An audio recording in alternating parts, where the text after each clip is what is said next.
క్రీస్తు సంఘములన్నయు మీకు వందనములు చెప్పుచున్నవి. Churches of Christ salute you.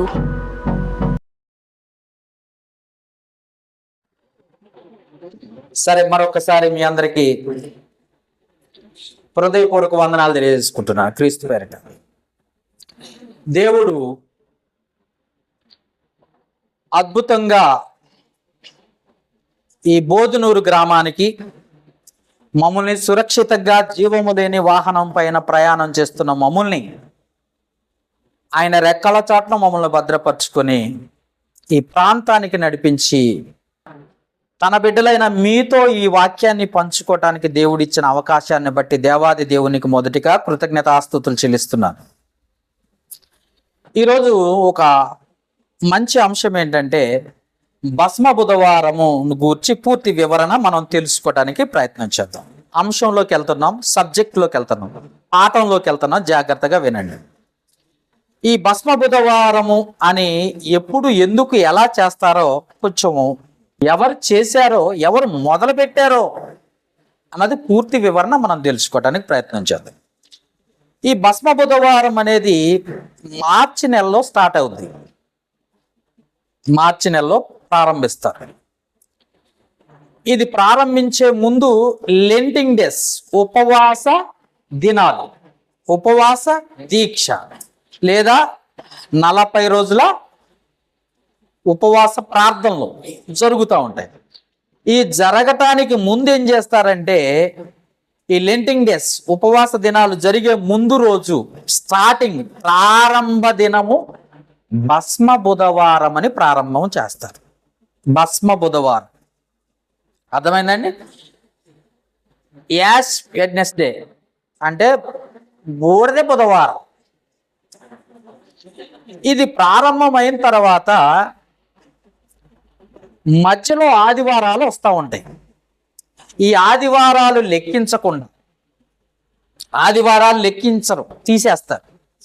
తీసేసిన తర్వాత వచ్చే 40 రోజుల తర్వాత ఆయన్ని శిలువ మరణం అంటే గుడ్ ఫ్రైడే చేస్తారు. అర్థమైందండి? ఇది లోకం చేస్తున్న పద్ధతి, అది నీకు చెప్తున్నా. ఇది ఎవరు ప్రారంభించారు? యేసుక్రీస్తు. యేసు ప్రభు శిష్యులైన 12 మంది శిష్యులు ఉన్నారు. తర్వాత అపోస్తలుడైన పౌలు గారు 13వ వాడు. ఈ 13వ వాడు ఏమన్నా తయారు చేశారా? లేకపోతే యేసు ప్రభు శిష్యులు ఏమన్నా ప్రారంభించారా? లేకపోతే మొట్టమొదటిగా దేవుని రక్తమందు కొనబడిన సంఘం ఏమైనా ప్రారంభించిందా? ఎవరు ప్రారంభించారు ఈ భస్మ బుధవారాన్ని? ఈ లెంటింగ్ డేస్ ఎవరు ప్రారంభించారు? ఈ ఉపవాస దినాలు ఎవరు ప్రారంభించారో మనం పూర్తిగా తెలుసుకోవాలి. ఎందుకంటే మా తాతగారు చేశారు, నేను చేశాను. మా నాన్నగారు చేశారు, నేను చేశాను. మా సంఘం చేసింది, నేను కూడా చేశాను అనకూడదు ఎప్పుడైనా. నీకు ఒక దేవుడు, మీకు తెలుసో లేదో ఒక విషయాన్ని బాగా గుర్తు చేసుకోండి. రాజ్యాంగాన్ని రాసింది అంబేద్కర్ గారు, మీకు తెలుసు. దాంట్లో సెక్షన్స్ ఉంటాయి, కోర్టులో ఉంటాయి కదండి. జడ్జి గారు శిక్ష వెయ్యాలంటే దాంట్లో చూసి ఆ సెక్షన్ ప్రకారం ఆ తప్పును బట్టి, ఆ నేరాన్ని బట్టి శిక్ష వేస్తాడు. అంతేగాని జడ్జి గారు అప్పటికప్పుడు గుర్తు చేసుకొని అప్పటికప్పుడు రాసుకొని ఈ శిక్ష అని ఖరారు చెయ్యరు. చేస్తారా? చెయ్యరు. ఎందుకంటే ఆల్రెడీ అది రాసుంది. ఏ తప్పుకు, ఏ నేరానికి ఏ శిక్ష వెయ్యాలో అందుట్లో రాసుంది కాబట్టి దాని ప్రకారమే ఆ నేరం చేసిన వాళ్ళకి శిక్షలు వేస్తారు. కోర్టులో జరిగే సిద్ధాంతం ఇది. అర్థమైందండి? మన భారతదేశానికి కొన్ని చట్టం ఉంది. ఆ చట్ట ప్రకారం మనం నడుచుకుంటున్నాం. వాక్ స్వాతంత్ర్యం ఉంది, కొన్ని పద్ధతులు ఉన్నాయి, కొన్ని ఆచారాలు ఉన్నాయి. ఆ ప్రకారం మనం నడుచుకున్నప్పుడే మనం భారతీయులము లేదా భారతదేశంలో బ్రతుకుతున్న వారమని ఒక లెక్క ఉంటుంది. ఉంటుందా? ఉండదా? అలాగనే దేవుడు కూడా మనకి పరిశుద్ధ గ్రంథాన్ని ఇచ్చాడు. ప్రపంచంలో ఏ గ్రంథానికి లేని పేరు ఏంటో తెలుసా? ఒక బైబిల్ గ్రంథానికే పరిశుద్ధ గ్రంథం అన్న పేరుంది. బైబిల్ గ్రంథానికే పరిశుద్ధ గ్రంథం. ఇంకా చాలా గ్రంథాలు ఉన్నాయి. హైందవ సోదరుల గ్రంథాలు ఉన్నాయి, ముస్లింల గ్రంథాలు ఉన్నాయి, బౌద్ధుల గ్రంథాలు ఉన్నాయి, జైనుల గ్రంథాలు ఉన్నాయి, చాలా గ్రంథాలు వాళ్ళు రాసుకున్నవి ఉన్నాయి, కానీ ఒక గ్రంథానికి మాత్రమే ప్రపంచవ్యాప్తంగా ఒక్కటే పేరు, అది పరిశుద్ధ గ్రంథము. దేనికి ఆ పేరు? బైబిల్. దేవుడు రాయించిన గ్రంథం అది. ఈ గ్రంథాన్ని దేవుడు మనుషులకి ఇచ్చాడు, మనకిచ్చాడు. మన భాషల్లో కూడా దొరుకుతుంది. ఎందుకనంటే దీని ద్వారానే మీరు పరలోకానికి రావాలి. ఈ వాక్యం ఏమవుద్దో తెలుసా? ఈ వాక్యము పాదములకు వెలుగు, త్రోవ కూడా చూపిస్తుందట. ఈ వాక్యం ఇంకేం చేస్తుంది అంటే ఈ వాక్యం మనల్ని బ్రతికించింది, బాధల్లో కూడా నెమ్మది కలిగించింది. కాబట్టి ఈ వాక్యమే దేవుడిచ్చిన గ్రంథం గనుక, దేవుడిచ్చిన వాక్యము గనుక ఆ వాక్య ప్రకారం మనం నడుచుకోవాలి. ఇంతకీ ఈ భస్మ బుధవారాన్ని ఎవరు ప్రారంభించారు? యేసు ప్రభు ప్రారంభించలేదు. బైబిల్ మొత్తం చదవండి, ఎక్కడైనా భస్మ బుధవారం అని ఎక్కడన్నా రాసుందా? మీరు ఎప్పుడైనా చదివారా? ఏ పాస్టర్ గారన్నా చెప్పారా ఎక్కడ రాసుందని? చెప్పారా? లేదు. పోనీ శిష్యులు ఏమైనా చెప్పారా భస్మ బుధవారం చేసుకున్నారా అండి అని? ఏమండి మీరు ఎప్పుడైనా అన్నారా? లేదు. పోనీ అప్పుడు కట్టిన అపోస్తల కార్యములు 2వ అధ్యాయము 38వ వచనంలో నుండి బాప్తీసం తీసుకున్నారట 3,000 మంది బాప్తీసం. క్రీస్తు యేసులోనికి బాప్తీసం పొందిన మీరు అందరూ అని రాసుంటుంది. మరి బాప్తీసం తీసుకున్న ఆదిమ సంఘం అంటారు. ఆదిమ అంటే ప్రథమ, మొదటి సంఘం, ప్రభు సంఘం. పోనీ వాళ్ళు ఏమైనా ప్రారంభించారా అంటే వాళ్ళు కూడా ప్రారంభించాలి. మరి ఎప్పుడు ప్రారంభమైంది ఇది? ఎవరు ప్రారంభించారు? మనం ఆలోచించాలి. ఎవరు ప్రారంభించారంటే క్రీస్తు శకము 606వ సంవత్సరములో రోమన్ క్యాథలిక్ RCM చర్చి, అమ్మగారి సంఘం. అమ్మగారి సంఘం తెలుసా? అయ్యగారి సంఘం అంటే తెలుసు, తండ్రి సంఘం. మరి అమ్మగారి సంఘం ఏది? అమ్మగారి సంఘం ఉందో తెలుసా మీకు? లేదమ్మా. మేరీ మాత గారి సంఘం. అమ్మగారి సంఘం ఏది? RCM, రోమన్ క్యాథలిక్ ఆరోగ్య మాత చర్చి అని ఉన్నాయా లేవా? ఈ ప్రాంతంలో ఉంది RCM. భద్రాచలంలో అయితే పెద్ద పెద్దగా ఉన్నాయి, సిటీల్లో చాలా ఉన్నాయి, పల్లెటూరులో కూడా ఉన్నాయి RCM చర్చిలు. రోమన్ క్యాథలిక్ సంఘం ఉంది. ఎప్పుడు చూసినా తండ్రి తండ్రి తండ్రి అని ప్రార్థన చేస్తున్నారు వీళ్ళంతా. తండ్రి కాదు ముందు ముఖ్యము, తల్లి కూడా అని చెప్పేసి మేరీ మాత సంఘాన్ని ప్రారంభించారు, రోమన్ క్యాథలిక్ సంఘం. అది ఎప్పుడు? క్రీస్తు శకం 606వ సంవత్సరంలో. మరి ప్రభు సంఘాన్ని కట్టింది ఎప్పుడు? క్రీస్తు శకం 33వ సంవత్సరంలో. అది ఎవరు కట్టారు? తండ్రి అయిన దేవుడు, కుమారుడైన యేసు క్రీస్తు, ఈ బండ మీద నా సంఘమును కట్టుదును, పాతాళ లోక ద్వారములు దాని ఎదుట నిలవనేరవు అని దేవుణ్ణి సంకల్పములో ఉన్న సంఘాన్ని క్రీస్తు శకం 33వ సంవత్సరంలో కట్టారు. తర్వాత దాని నుండి ఉద్భవించి దాని నుండి అధికారం కావాలి, అది కావాలి, ఇది కావాలని పోటీపడి క్రీస్తు శకం 606వ సంవత్సరంలో రోమన్ క్యాథలిక్ బయటకు వచ్చింది. ఎందుకంటే అమ్మగారి సంఘం అని. అమ్మగారి సంఘం బయటకు వచ్చిన తర్వాత దాని నుండి కొంతకాలానికి మీరే అధికారులా, మీరే పోపులా, మీరే ఫాదర్సా, మీరే బిషప్పులా, మేము కాకూడదా అని చెప్పేసి ప్రొటెక్షన్ ఏమంటారు, ఇంకొక సంఘం ఏదో ఉంటుంది, అది చూద్దాం. ప్రొటెక్ట్స్, ఇది కొత్త సంఘం ఒకటి వచ్చింది, దాంట్లో నుండే బయటకు వచ్చింది. ఈ సంఘంలో నుండి ఈ 2 సంఘాలు వేరయ్యాయి. ప్రభు సంఘం వచ్చింది. అసలు మొదటిగా ప్రారంభించింది ప్రభు సంఘం, రెండో సంఘం రోమన్ క్యాథలిక్ సంఘం. దాని నుండి విడిపోయింది ఏంటంటే ఇప్పుడు చెప్పిన సంఘం. ఈ 2 సంఘాలు బయటకు వచ్చేసి ప్రభు సంఘాన్ని పక్కకు పెట్టేసి ఈ 2 సంఘాలు, ఒకటి అమ్మగారిది ఒకటి అయ్యగారిది, మనకు నచ్చింది మనం చేసుకోవచ్చు అని చెప్పి 2 గ్రూపులు ఏర్పడ్డాయి. ఈ 2 గ్రూపులు ఏర్పడి ఈ 2 గ్రూపులు ప్రారంభించినదే ఈ లెంటింగ్ డేస్. అర్థమైందా? ఎవరు ప్రారంభించారు? ప్రభు ప్రారంభించలా, ప్రభు సంఘం ప్రారంభించలా, అలాగనే యేసు ప్రభు శిష్యులు కూడా ప్రారంభించదా. ఆ సంఘములో నుండి అధికారం కోసం బయటకు వచ్చిన వీళ్ళెవరైతే ఉన్నారో ఈ 2 గ్రూపులు వాళ్ళు ప్రారంభించిన సంఘం లేదా భస్మ బుధవారం, లెంటింగ్ డేస్. వీళ్ళు ఏదైతే ఆధారం చూపిస్తున్నారో అది మనం చదువుకుందాం. బైబిల్లో ఇదిగో ఈ ఏడ చేశారండి, మేము కూడా చేస్తామండి అంటున్నారు. సంఖ్యాకాండంలో 19వ అధ్యాయము బైబిల్ని వాళ్ళు చూపిస్తున్నారు అన్నమాట. ఇదే కరెక్ట్ అని చెప్తున్నారు వాళ్ళు. అది నిజమా కాదా అని మనం కూడా కొంచెం పరిశీలించాలి. ఎందుకంటే జ్ఞానం కలిగిన వారు దేవుని బిడ్డలంటే, మూర్ఖత్వం కలిగిన వారు లోకంలో ఉన్నారు. బైబిల్ నేర్చుకున్న వారు జ్ఞానం కలిగిన వారు. బైబిల్ అంటేనే దేవుని జ్ఞానం, దాన్ని వింటున్నామంటే జ్ఞానం కలిగిన వారం అని అర్థం. సంఖ్యాకాండము 19వ అధ్యాయము 9వ వచనములో, సంఖ్యాకాండము 19వ అధ్యాయము 9వ వచనములో వాళ్ళ ఆధారం చూపిస్తున్నారు అంతే, అది నిజం కాదు. చూద్దాం.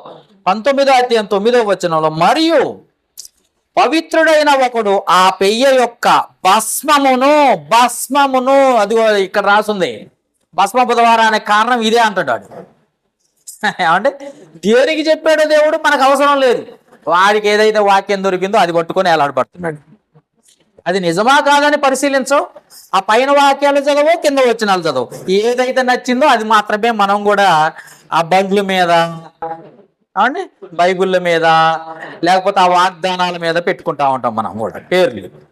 కాబట్టి జ్ఞాపకం చేసుకోండి, బైబిల్ మొత్తం క్షుణ్ణంగా చదవాలి. ఎప్పుడైనా కొంచెం కొంచెం చదవకూడదు. ఎప్పుడైనా అర్థం కాదు నీకు, జ్ఞానవంతులకే అర్థం కాదు. డిగ్రీలు చదువుకున్న వాళ్ళకే బైబిల్ అర్థం కాదు, మరి కొంచెం కొంచెం చదువుకున్న వాళ్ళకి ఇంకేం అర్థం అవుద్ది? అందుకే చూడండి ఇక్కడ ఏమో రాసింది, మరియు పవిత్రుడైన ఒకడు ఆ పెయ్యను భస్మమును పోగు చేసి పాలెముల వెలుపలను పవిత్ర స్థలమందు ఉంచవలెను. పాప పరిహార జలముగా ఇశ్రాయేలు సమాజమునకు దాన్ని భద్రం చేయవలెను. అది పాప పరిహార బలి. అంటే ఒకప్పుడు ఇశ్రాయేలీలకు దేవుడిచ్చిన ఆజ్ఞ ఏంటంటే పాప క్షమాపణ నిమిత్తము, పాప పరిహార్థ బలిగా మనుషులందరి కొరకు, ఆనాటి కాలంలో ఇశ్రాయేలీలందరి కొరకు ఒక బలిని నిర్ణయించాడు. అది సంవత్సరానికి ఒక్కసారి ఆ బలిని నిర్వర్తించాలి. ఆ బలి అయిన తర్వాత ఆ బలి అయిన పశువుని బూడిద చేసి, భస్మం చేసి, బూడిద చేసి వారున్న పాలెంలో చల్లాలి, పరిశుద్ధ స్థలాల్లో చల్లాలి. ఇది దేవుడు చెప్పిన, ఆనాటి కాలంలో ఇశ్రాయేలీయులకు చెప్పిన ఆజ్ఞ. అర్థమైందా? తర్వాత 17వ వచనం కూడా చదువుతాం. 17వ వచనం, 17వ వచనం. అపవిత్రుని కొరకు వారు పాప పరిహార్థమైన హోమ భస్మములోనిది కొంచెము తీసుకునవలెను. పాత్రలో వేయబడిన ఆ భస్మము మీద ఒకడు పారు నీళ్లు పోయవలెను. చూసారా, దేవుడు ఇశ్రాయేలీలకు మాత్రమే చెబుతున్న మాట ఇది. పాప పరిహార్థ బలిగా అర్పించిన ఆ బలిని బూడిద చేసి, ఎందుకంటే అది పాపం కొరకు, అందరి పాపాల కొరకు బూడిద చేశారట, బలి ఇచ్చారట. బలి ఇచ్చిన దాన్ని కాల్చివేశారు. కాల్చివేసిన తర్వాత వచ్చిన బూడిదని ఏం చేశారంటే అందరికీ అంటకుండా పవిత్రులు చేయటం కొరకు ఓ దేవుడు ఒక శిష్టాన్ని పెట్టాడు. ఈ శిష్టాన్ని పెడితే వాళ్ళ కొరకు దేవుడు పెడితే ఈరోజు క్రైస్తవుల కొరకు పెట్టాడని చెబుతున్నారు చాలా మంది. అంటే ఎవరి కోసం పెట్టాడు? మనం చదివేది ఏది? పాత నిబంధన. పాత నిబంధనలో యేసు ప్రభు ఉన్నాడా? కనపడ్డా? ఎక్కడన్నా రాశారా? మనకు కనపడేది యేసు ప్రభు ఎక్కడా? క్రొత్త నిబంధనలోనా, పాత నిబంధనలోనా? ఎక్కడా? ఏం టైం అయిపోయిందా ఏంది అందరికి? క్రొత్త నిబంధనలో కనబడతాడు. పాత నిబంధనలో తండ్రి అయిన దేవుడు కనబడతాడు, యెహోవా కనబడతాడు. ఆయన చెప్పిన సిద్ధాంతం, ఆయన చెప్పిన సిస్టమ్ అది. దాన్ని ఇశ్రాయేలీలంతా పాటించాలి ఖచ్చితంగా. ఎందుకంటే వాళ్ళందరూ చేసిన పాపాలు ఏమవుతున్నాయంటే ప్రతి సంవత్సరం జ్ఞాపకం చేసుకోవాల్సి వస్తుంది. ప్రతి సంవత్సరం జ్ఞాపకం చేసుకోవాల్సింది కాబట్టి అది పోగొట్టడానికి కారణం యేసు ప్రభు అయ్యాడు చివరికి. అర్థమైందండి? ఎందుకంటే పొద్దాక బలి సంవత్సరం ఒక కోడదోడిని తీసుకొచ్చి బలి ఇవ్వటం ఏంటి? అసలు పొద్దాక వీళ్ళ పాపాలు జ్ఞాపకం చేసుకోవాల్సిన అవసరం ఏంటి? అందుకే తన కుమారుడైన యేసుక్రీస్తుని ఈ లోకానికి పంపించి అసలు పాపమే గుర్తు రాకుండా చేసేసాడట తండ్రి అయిన దేవుడు. కాబట్టి మొదటిలో చేసిన పద్ధతి ఏదైతే ఉందో అది తండ్రి జ్ఞాపకం చేసుకున్నాడట, అలా చెయ్యమని ఇశ్రాయేలీలకు చెప్పాడట. అక్కడ నుండి వచ్చింది బూడిదే. భస్మ బుధవారాన్ని బూడిద ఎక్కడి నుండి వచ్చింది? ఎక్కడో ఇశ్రాయేలీలకు చెప్తే అది తీసుకొచ్చి మనం రాసుకోవాల్సి వస్తుంది బూడిదే. ఇది ఎవరు చేశారు? రోమన్ క్యాథలిక్ వాళ్ళు, ప్రొటెస్టెంట్స్ ఆ కార్యక్రమం నడిపించేవాళ్ళు 2 గ్రూపులు. ఈ 2 గ్రూపుల వాళ్ళు మొదలు పెట్టేశారు. మొదలుపెట్టి ప్రారంభించి వీళ్ళు ఏం చేశారంటే క్రైస్తవుల మీద రుద్దేశారు. అర్థమైందండి? క్రైస్తవుల మీద రుద్దేశారు. క్రైస్తవుల మీద రుద్దేసి చివరికి వచ్చేసరికి ఇది కంటిన్యూ నడుస్తూ ఇప్పుడు నువ్వు చేస్తున్నావు, అప్పుడెప్పుడో చెప్పబడింది, ఇప్పటికి కూడా ఇది కంటిన్యూ అయ్యి నడుస్తూనే ఉంది. ఇది దేవుడు చెప్పాడా అంటే దేవుడు చెప్పలేదు. ఎవరో 2 గ్రూపులు వాళ్ళు పెట్టింది, 2 గ్రూపులు వారు చెప్పిన దాన్ని దేవుడు చెప్పాడు అనుకోవటం ఎవరి తప్పు? ఎవరి తప్పు? మన తప్ప దేవుడు తప్ప? ఏదో వెనకొల్లే ఈ అయ్యగారు పోద్దాక ఏదో చెబుతుండే ఇది కరెక్ట్ కాదు, మేము చేసేదే కరెక్ట్ అనుకుంటున్నారు. ఎవరు చెప్పారు? ఇది దేవుడు చెప్పాడా? పోనీ శిష్యులు చెప్పారా? చెప్పలేదు కదా. 2 గ్రూపుల వాళ్ళు దేవుని సంఘంలో నుండి విడిపోయి పెద్దరికం కోసం, పెత్తనం కోసం, పేరు ప్రఖ్యాతల కోసం విడిపోయి పెట్టుకున్న సిద్ధాంతాన్నే ఈ లెంటింగ్ డేస్ సిద్ధాంతం, ఈ భస్మ బుధవారం సిద్ధాంతం. ఇది ఎక్కడ ప్రారంభమైందంటే ఎక్కడో మా దేశంలో కాదు, ఇది మరి ప్రారంభమైంది ఎక్కడో నైసియాలో రోమన్ చక్రవర్తి కాలంలో ప్రారంభమైందంట. అది క్రీస్తు శకం 1325 సంవత్సరంలో ప్రారంభమైందంట. 1300 క్రీస్తు శకం 1325 సంవత్సరంలో ప్రారంభమైందంట. ఒక మనిషిని మన్నుగా మారుస్తున్నాడు దేవుడు అని చెప్పేసి గుర్తు చేసుకోవటం కోసం ఇది ప్రారంభించామంటున్నారు వీళ్ళు. అర్థమైందండి? ఇది ప్రారంభము దేవుని వలన కాదు, మనుషుల వల్ల ప్రారంభమైంది. మనుషులు చేసిన పద్ధతి ఇది. అందుకే ఒక మాట చూద్దామంటేనే మీకు ఇబ్బంది అయిందంటే నేను మత్తయి సువార్త 15వ అధ్యాయం, మత్తయి సువార్త 15వ అధ్యాయము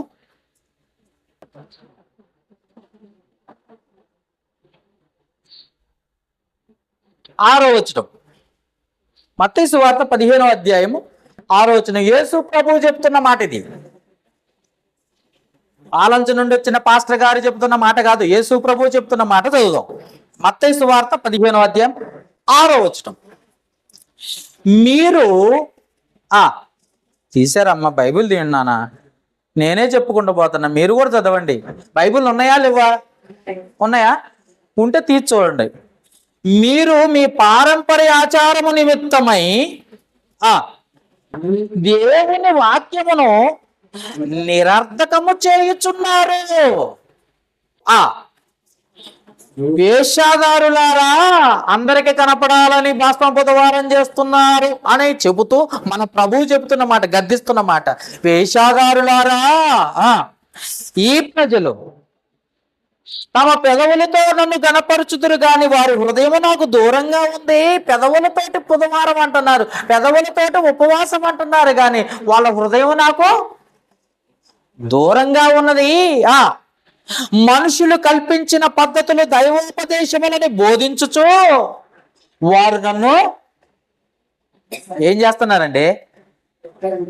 వ్యర్థంగా బోధించుచున్నారని నేను చెప్పిన మాట కాదు, మన ప్రభు చెప్తున్న మాట. మనుషులు కల్పించిన పద్ధతులు దైవోపదేశములు, దేవుడే చెప్పాడు ఇలా చెయ్యమని అని మనుషులు చెప్తుంటే గుడ్డిగా నమ్మి ఇది నిజమని చెప్పి మనం వచ్చి కూర్చున్నామే. ఇప్పుడు గుడ్డోళ్ళు ఎవరు చెప్పండి అమ్మా? అర్థమైందా? మనుషులు చెప్పిన పద్ధతుల్ని నిజమని నమ్మి భస్మ బుధవారం ఇయ్యాలి అని బైబిల్లో లేకపోయినా గుడ్డిగా నమ్మి వచ్చి కూర్చుంది ఎవరో? గుడ్డోళ్ళు ఎవరు ఇప్పుడు? అందుకే పాలంచ నుండి వచ్చాను నేను. క్షుణ్ణంగా అర్థవంతంగా చెప్తాను. నేను అర్థం కాబట్టి 2 సార్లు అడగండి చెప్తాను, 3 సార్లు అడగండి చెప్పండి, సాయంత్రం దాకా చెప్పమన్నా చెప్తాను. ఎందుకంటే అర్థం కావాలి మనకి. అంటే మనుషులు చెప్పిన దాన్ని మనం నమ్మొచ్చా? మరి నమ్మి మీరు ఎట్లా చేస్తున్నారు? పోనీ యేసు ప్రభు చెప్పాడా? యేసు ప్రభు గర్భిస్తున్నాడు కదండి. ఇప్పుడు మళ్ళీ చదువుదాం, మీకు అర్థం కాబట్టి మళ్ళీ చదువుదాం. చూడండి 6వ వచనం నుండి నేను చదువుతున్నాను, మీరు చూడండి. మీరు మీ పారంపర్య ఆచారం ఎప్పటి నుండో ప్రారంభమైంది. ఆచారం ఏంటి? భస్మ బుధవారం ఆచారం, లెంటింగ్ డేస్ ఆచారం. ఎవరు ప్రారంభించారు? మనుషులు. దేవుడు కదా, దేవుడు రాయిస్తే బైబిల్లో ఉంటది. ఉండదమ్మా? పోనీ శిష్యులు రాయించినా దేవుడు శిష్యులు కాబట్టి బైబిల్లో ఉంటది. పోనీ ఆదిమ సంఘం చేశారంటే బైబిల్లో ఉంటది. మరి వీళ్ళు ముగ్గురు చేయకుండా ఎవరు చేశారు? వీళ్ళు మనుషులు కల్పించారు. మనుషులు కల్పించిన బైబిల్లో ఉంటాయమ్మా? ఉండవు. మరి మనుషులు కల్పించారు కాబట్టి బైబిల్లో లేవు. బైబిల్లో ఉన్నాయి మనం చేస్తున్నామా? ఏం చేస్తున్నాం మనం? మనుషులు కల్పించినవి చేస్తున్నామా, బైబిల్ చెప్పింది చేస్తున్నామా? అబ్బా సూపర్. అయితే వాళ్ళ గురించే చెప్తుండ్రు. మీ పారంపర్య ఆచారము నిమిత్తం దేవుని వాక్యమును నిరర్ధకము చేయుచున్నారంటే వాక్యాన్ని పాడు చేస్తున్నారు. నిరర్ధకం అంటే వ్యర్థం చేస్తున్నారు, చెప్పింది కూడా చేయట్లేదు మీరు అంటున్నాడు. వ్యర్థం చేస్తున్నారు. వేషధారులారా అని ఎందుకంటారు తెలుసా? వేషధారులు అంటే ఎవరు? అయ్యగారు చెప్తారు. ఇప్పుడు మార్కు గారు వేషధారులు అంటే ఎవరండి? మీరు చెప్పండి. భక్తి ఉండదు, ఆ టయానికి భక్తి వస్తుంది. భక్తి అంటే ఎప్పుడు ఉండాలి? 24 గంటలు దేవుడు నీతో ఉండాలి, దేవునితో నువ్వు ఉండాలి. వాక్యం నీలో ఉండాలి, వాక్యముతో నువ్వు ఉండాలి. ఇది భక్తి. మరి వేషధారణ అంటే ఆదివారం నాడే శుభ్రంగా స్నానం చేసి బైబిల్ పట్టుకొని గంట వచ్చి కూర్చొని వెళ్ళిపోతారు. మిగతా రోజులు దేవుడు ఉండడు. వాళ్ళ కుటుంబాల్లో ఎప్పుడు మొగుడు పిల్లల గొడవలే, అత్తమామల గొడవలే, పిల్లలకి తల్లిదండ్రుల గొడవలే. వాళ్ళ ఇంట్లో సమాధానం ఉండదు, సంతోషం ఉండదు. వీళ్ళు వేషధారులు. వాళ్ళు చూస్తేనే అర్థమైపోద్ది. అందుకే కనపడాలని రాకూడదు. ఎప్పుడైనా దేవునికి సమర్పించుకొని రావాలి. అర్థమైందమ్మా? ఏమన్నాడు? ఇది దేవుడు తండ్రి చెప్పే మాట వింటారా? మరి మీరు ఇక్కడే ఉండండి, ఇంకో చోటకి పోయొద్దాం. యెషయా గ్రంథం. కనపడాలని వస్తే ఏం చేస్తాడో చూడండి తండ్రి. గారు యెషయా గ్రంథము 1వ అధ్యాయము 12వ వచనం. యెషయా గ్రంథము 12వ అధ్యాయము 1వ వచనం. 11వ వచనం నుండి చదువుదాం. పోనీ మీకు అర్థం కావాలిగా. 1వ అధ్యాయమే. నేను పెద్ద దూరం కూడా పోయాను, మీకు అర్థం కావాలని చిన్న చిన్నగా చెప్తున్నా. పెద్ద పెద్దవి ఉన్నాయి ఇందులో. మీకు అర్థం కావాలని చిన్న చిన్న ముక్కలే చెప్తున్నాను. ఆ ముక్కలైనా మీకు అర్థం అవుతాయండి. ఎందుకంటే కొత్తగా వచ్చారు మీరు, నేను కొత్తగా వచ్చినా మీరు కొత్తగా వింటున్నారు. అందుకని ఏదో ఒకసారి చదువుతారా? ఉంది అలాగా బైబిల్లో ఉన్న తీయండి, కొంచెం తీస్తే మీకు కూడా అర్థమవుతుంది. యెహోవా సెలవిచ్చిన మాట ఇదే. 11వ వచనం చదువుతున్నాను. 1వ అధ్యాయం 11వ వచనం. విస్తారమైన మీ బలులు నాకేలా, దహన బలులకు పొటేళ్లను, బాగుగా మేపిన దూడల ప్రభును నాకు వెక్కసమైపోయింది. దేవుడు చెప్తున్న మాట ఇది. బాగుగా మేపిన దూడల కొవ్వును నాకు వెక్కసమయ్యను, కోడెల రక్తమైందైనను, గొర్రె పిల్లల రక్తమైందైనను, మేకపోతుల రక్తమైందను నాకిష్టం లేదు. ఇది ఎవరు చెప్పిన మాట? దేవుడు చెప్తున్న మాట. ఇప్పుడు చదువుదాం 12వ వచనం. టిక్కు పెట్టుకోండి, బైబిల్ ఉన్నవారు టిక్కు పెట్టుకోండి. నా సన్నిధిని కనపడవలనని మీరు వచ్చుచున్నారే. ఏదో టైంకి ఆదివారం కాబట్టి, బుధవారం కాబట్టి వచ్చుచున్నారే. నా ఆవరణములను త్రొక్కుటకు మిమ్మల్ని రమ్మన్నవాడు ఎవడు? ఏంటి దేవుడు రమ్మన్నవాడు ఎవడని దేవుడు అంటున్నాడు. అసలు నిన్ను రమ్మన్నవాడు ఎవడు చెప్పండి? నాకు నీ హృదయం కావాలి, నా వాక్యం నీ హృదయం నిండుకొని ఉండాలి, నువ్వు నాకు సమర్పణగా రావాలి, సమర్పించుకొని రావాలి. కనపడాలని వస్తున్నావు ఏంటికి? అందే కదండి అన్నటికి అడిగింది అదే కదా. కనపడాలని రావద్దు, ఎప్పుడైనా సంపూర్ణమైన భక్తితో రావాలి ఎప్పుడైనా దేవుని దగ్గరికి. చాలా మంది భక్తి లేదు చూడండి, ఆబ్సెంట్. ఇదంతా వేషాదారులు, నటనతో కూడిన భక్తి దేవునికి ఇష్టమో లేదు. మనకేమనిపించిందంటే ఇది భక్తి, ఆదివారం పోయి కూర్చుంటే భక్తి అనుకుంటున్నాం. భక్తి కాదు ఇది, దేవుడు అసలు నిన్ను చూడటం లేదు. అందుకే కనపడాలని వచ్చే వాళ్ళని దేవుడు ఆశీర్వదించడు. నిన్ను రమ్మన్నవాడు ఎవడని దేవుడే ప్రశ్న అడుగుతున్నాడు. ఇంకేమంటున్నాడు చదవండి అన్నమాట. మిమ్మల్ని రమ్మన్నవాడెవడు? మీ నైవేద్యములు వ్యర్థం, అది నాకు అసహ్యం పుట్టించు ధూపార్పణము, దాన్ని ఇక నూనె తేకండి. మీ సందా డబ్బులు కూడా నాకు వద్దంటండి. సారీ అయ్యగారు, ఏమనుకో బాగంటే. ఎందుకంటే సమర్పణ లేని జీవితాలు ఎంత ఇచ్చినా, ఎన్ని వేల రూపాయలు ఇచ్చినా దేవునికి ఇష్టమో లేదు. అర్థమైందా? అంటే భక్తి ఎప్పుడు కూడా సంపూర్ణమైన సమర్పణ కలిగి రావాలి. నీకు ఒక టైం ఉండాలి, ఆ టైం దేవునికి ఇవ్వాలి. ఆ టైంలో ప్రార్థన ఉండాలి. అది నువ్వు ఎంతమంది చుట్టాలు వచ్చినా, బంధువులు వచ్చినా, ప్రయాణాలు ఉన్నా, పార్టీలు ఉన్నా, పెళ్ళిళ్ళు ఉన్నా, ఉన్నా కానీ అన్ని పక్కకు నెట్టి నా ప్రభువుకి ఇవ్వాలి ఆ టైం అనేటట్టు ఉండాలి. అర్థమైందా? ఆ టైంలోనే నువ్వు పాలచ్చపోతాను లేకపోతే భద్రాచలం పోతాను అన్నావు అనుకో, చర్చి టైం అవుతుంది అనగానే ఆటో ఎక్కువ, బండి ఎక్కువ, నువ్వు ఎక్కడికో ఊరికి పోయావు అనుకో ఆదివారం నాడు, అది నీకు భక్తే, నటన. అందుకే యేసు ప్రభు చెప్పిన మాట మత్తయి సువార్తకి వెళ్ళిపోదానండి. ఈ వేశ్యాగారులారా, ఈ ప్రజలు తమ పెదవులతో నన్ను గణపరచుదురు గాని వారి హృదయం నాకు దూరంగా ఉన్నది. మనుషులు కల్పించిన పద్ధతులు దైవోపదేశములని బోధించుచు నన్ను వ్యర్థంగా ఆరాధిస్తున్నారు. ఈ పండగలు ఏవైతే ఉన్నాయో, ఈ భస్మ బుధవారం ఏదైతే ఉందో, అది మనుషులు కల్పించిన పద్ధతి, నేను ఎప్పుడూ చెప్పలేదు అంటున్నాడు ఆయన. అది ఎక్కడో టర్కీ దేశంలో ఎక్కడో ప్రారంభించబడింది, అది నేను పెట్టింది కాదు అంటున్నాడు. అది ఎప్పుడట? మట్టల ఆదివారం నాడు ఆ మట్టలంతా కాల్చి బూడిద చేసి నెత్తి మీద చల్లుకొని ప్రార్థన చేస్తారట వాళ్ళు. మీరు చేస్తున్నారా? మీరు ఆ భస్మ బుధవారం చేస్తున్నారుగా, చేస్తున్నారా? చేయడానికే వచ్చింది. ఏంటి మాట్లాడరండి?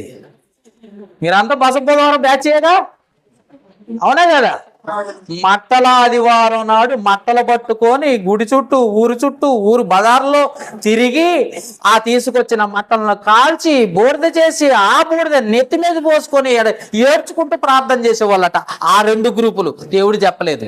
మరి మీరు సగం చేస్తున్నారండి. మీరు పూర్తిగా చేయాలిగా. ఏది చేసినా ఎలా ఉండాలి? పోనీ అన్యుల్లో కలిసిపోయినాం, వాళ్ళల్లో కలిసిపోయినాం, ఆ రెండు గ్రూపుల్లో, ఆ గ్రూపుల్లో కలిసిపోయినాం కాబట్టి అలాగైనా చేయాలి కదా. భస్మ బుధవారం అని వచ్చి కూర్చొని వెళ్ళిపోతే సరిపోయిందా? భస్మ బుధవారం అంటే ఏంటి? బూడిద బుధవారమే కదా. బూడిద బుధవారం అంటే ఏంటి? ఎప్పుడండి? మట్టలాదివారం నాడు మట్టలు పట్టుకొని తిరిగి వచ్చి వాటిని చర్చి ముందు కాల్చి బూడిద చేసి ఆ బూడిద ఎక్కడ పెట్టుకోవాలట? నెత్తి మీద పోసుకొని ఇక్కడ కూర్చొని ఆ రోజంతా ఏడ్చి ప్రార్థన చేయాలట. మరి ఎంతమంది చేస్తున్నారు? సగం సగం చేసే భక్తులు అయిపోయారు మీరంతా. వాస్తవం ఏంటో నీకు తెలియదు. బుధవారం అంటే వచ్చి కూర్చున్నా, ఎవడో చెప్పిండు. ఎవడాడు? ఏమో. మా నాన్నగారు అండి చేశారండి, మేము కూడా చేస్తున్నాం. మా తాతగారు చేశారండి, మేము కూడా చేస్తున్నాం. మా సంస్థ చేసిందండి, మేము కూడా అదే చేస్తున్నాం. మరి దేవుడు చెప్పింది చేయవా? దేవుడు చెప్పింది చేయాలా లేదా? మరి ఎవరు చెప్తే చేయాలా? సంస్థ చెప్తే చేస్తారా? సంస్థ పరలోకానికి తీసుకుపోద్దా? పోనీ మినిస్ట్రీ తీసుకుపోద్దా? మరి ఏది తీసుకుపోయింది నిన్ను పరలోకానికి? వాక్యం. నిన్ను పరలోకానికి నడిపించేది ఏది? వాక్యం. అది నీకు చెప్పాలి, అది నువ్వు చెయ్యాలి. ఆ వాక్యమే వెలుగు, ఆ వాక్యమే దేవుడు కదా. మరి అది చెప్పిందని చేయకుండా ఎవరో చేశారు భస్మ బుధవారం అని నువ్వు చేసి ఆ పోపులు బిషప్పులు వాళ్ళు చేసిని నువ్వు సంపూర్ణంగా వాళ్ళు చేసినట్టన్నా చేయిపోరి, అట్లా చేయట్లేదు. ఆ బూడిద కూడా నెత్తి మీద పోసుకోవట్లేదు. కాబట్టి ఈ బూడిదని గురించి బాగా ఆలోచించాలి మనం, ఎందుకంటే చాలా అవసరం. ఎందుకంటే నెత్తి మీద పోసుకోవాలిగా, అవును కదా. కాబట్టి వీళ్ళు ఏం చేశారంటే భస్మ బుధవారం అని ప్రారంభించి లెంటింగ్ డేస్ అనే పదాన్ని తగిలిచ్చి ఈ బూడిద కార్యక్రమం చేసేవారు. ఈ బూడిద దేన్ని సూచిస్తుందంటే, ఎందుకు సూచిస్తుందో దేన్ని సూచిస్తుందంటే బూడిద పాత నిబంధన కాలంలో సంతాపాన్ని గుర్తు చేస్తుంది. సంతాపం ఎందుకంటే మా పాపముల నిమిత్తము మేమేం చేసామంటే పాప పరిహార్థ బలి అర్పించాము దేవునికి, అయ్యో మేము పాపులము అని గుర్తు చేయటానికి ఆ రోజు ఇశ్రాయేలీలు చేశారు ఒకప్పుడు. దాన్ని ఆ వాక్యాన్ని ఆధారం చేసుకొని వీళ్ళు ఏం చేశారంటే కొత్తగా లెంటింగ్ డేస్ ప్రారంభించారు. కానీ అది ఇశ్రాయేలీలకు సంబంధించింది, క్రైస్తవులకి కానే కాదు. అది వాళ్ళ సంతాపాన్ని గుర్తు చేస్తుంది, ఎందుకంటే పాపం చేశామని ఒప్పుకుంటున్నారు కాబట్టి. ఇంకా అది బాధను సూచిస్తుంది, ఎందుకంటే మేము పాపులం అనే బాధ మనసులో పెట్టుకునే వాళ్ళ దుఃఖాన్ని సూచిస్తుంది, ఎందుకంటే మేము దేవుని ఎదుట దుఃఖపడుతున్నామని గుర్తు చేయటానికి. అర్థమైందండి. దావీదు కుమారుడట అబ్షలోము. దావీదు కుమారుడి పేరు అబ్షలోము. అతని చెల్లి పేరు తామారు. బాగా గుర్తుపెట్టుకోండి, అతని చెల్లి పేరు తామారు. ఈ దరిద్రుడు ఏం చేశాడో తెలుసా? దావీదు కుమారుడి పేరు అబ్షలోము. అర్థమైందమ్మా? బాగా వినండి. దావీదు కుమారుడి పేరు అబ్షలోము. అబ్షలోము చెల్లి పేరేంటి? తామారు. ఈ తామారు చెల్లి చాలా అందంగా ఉందంట. దావీదు కుమారుడు అబ్షలోము, దావీదు కుమార్తె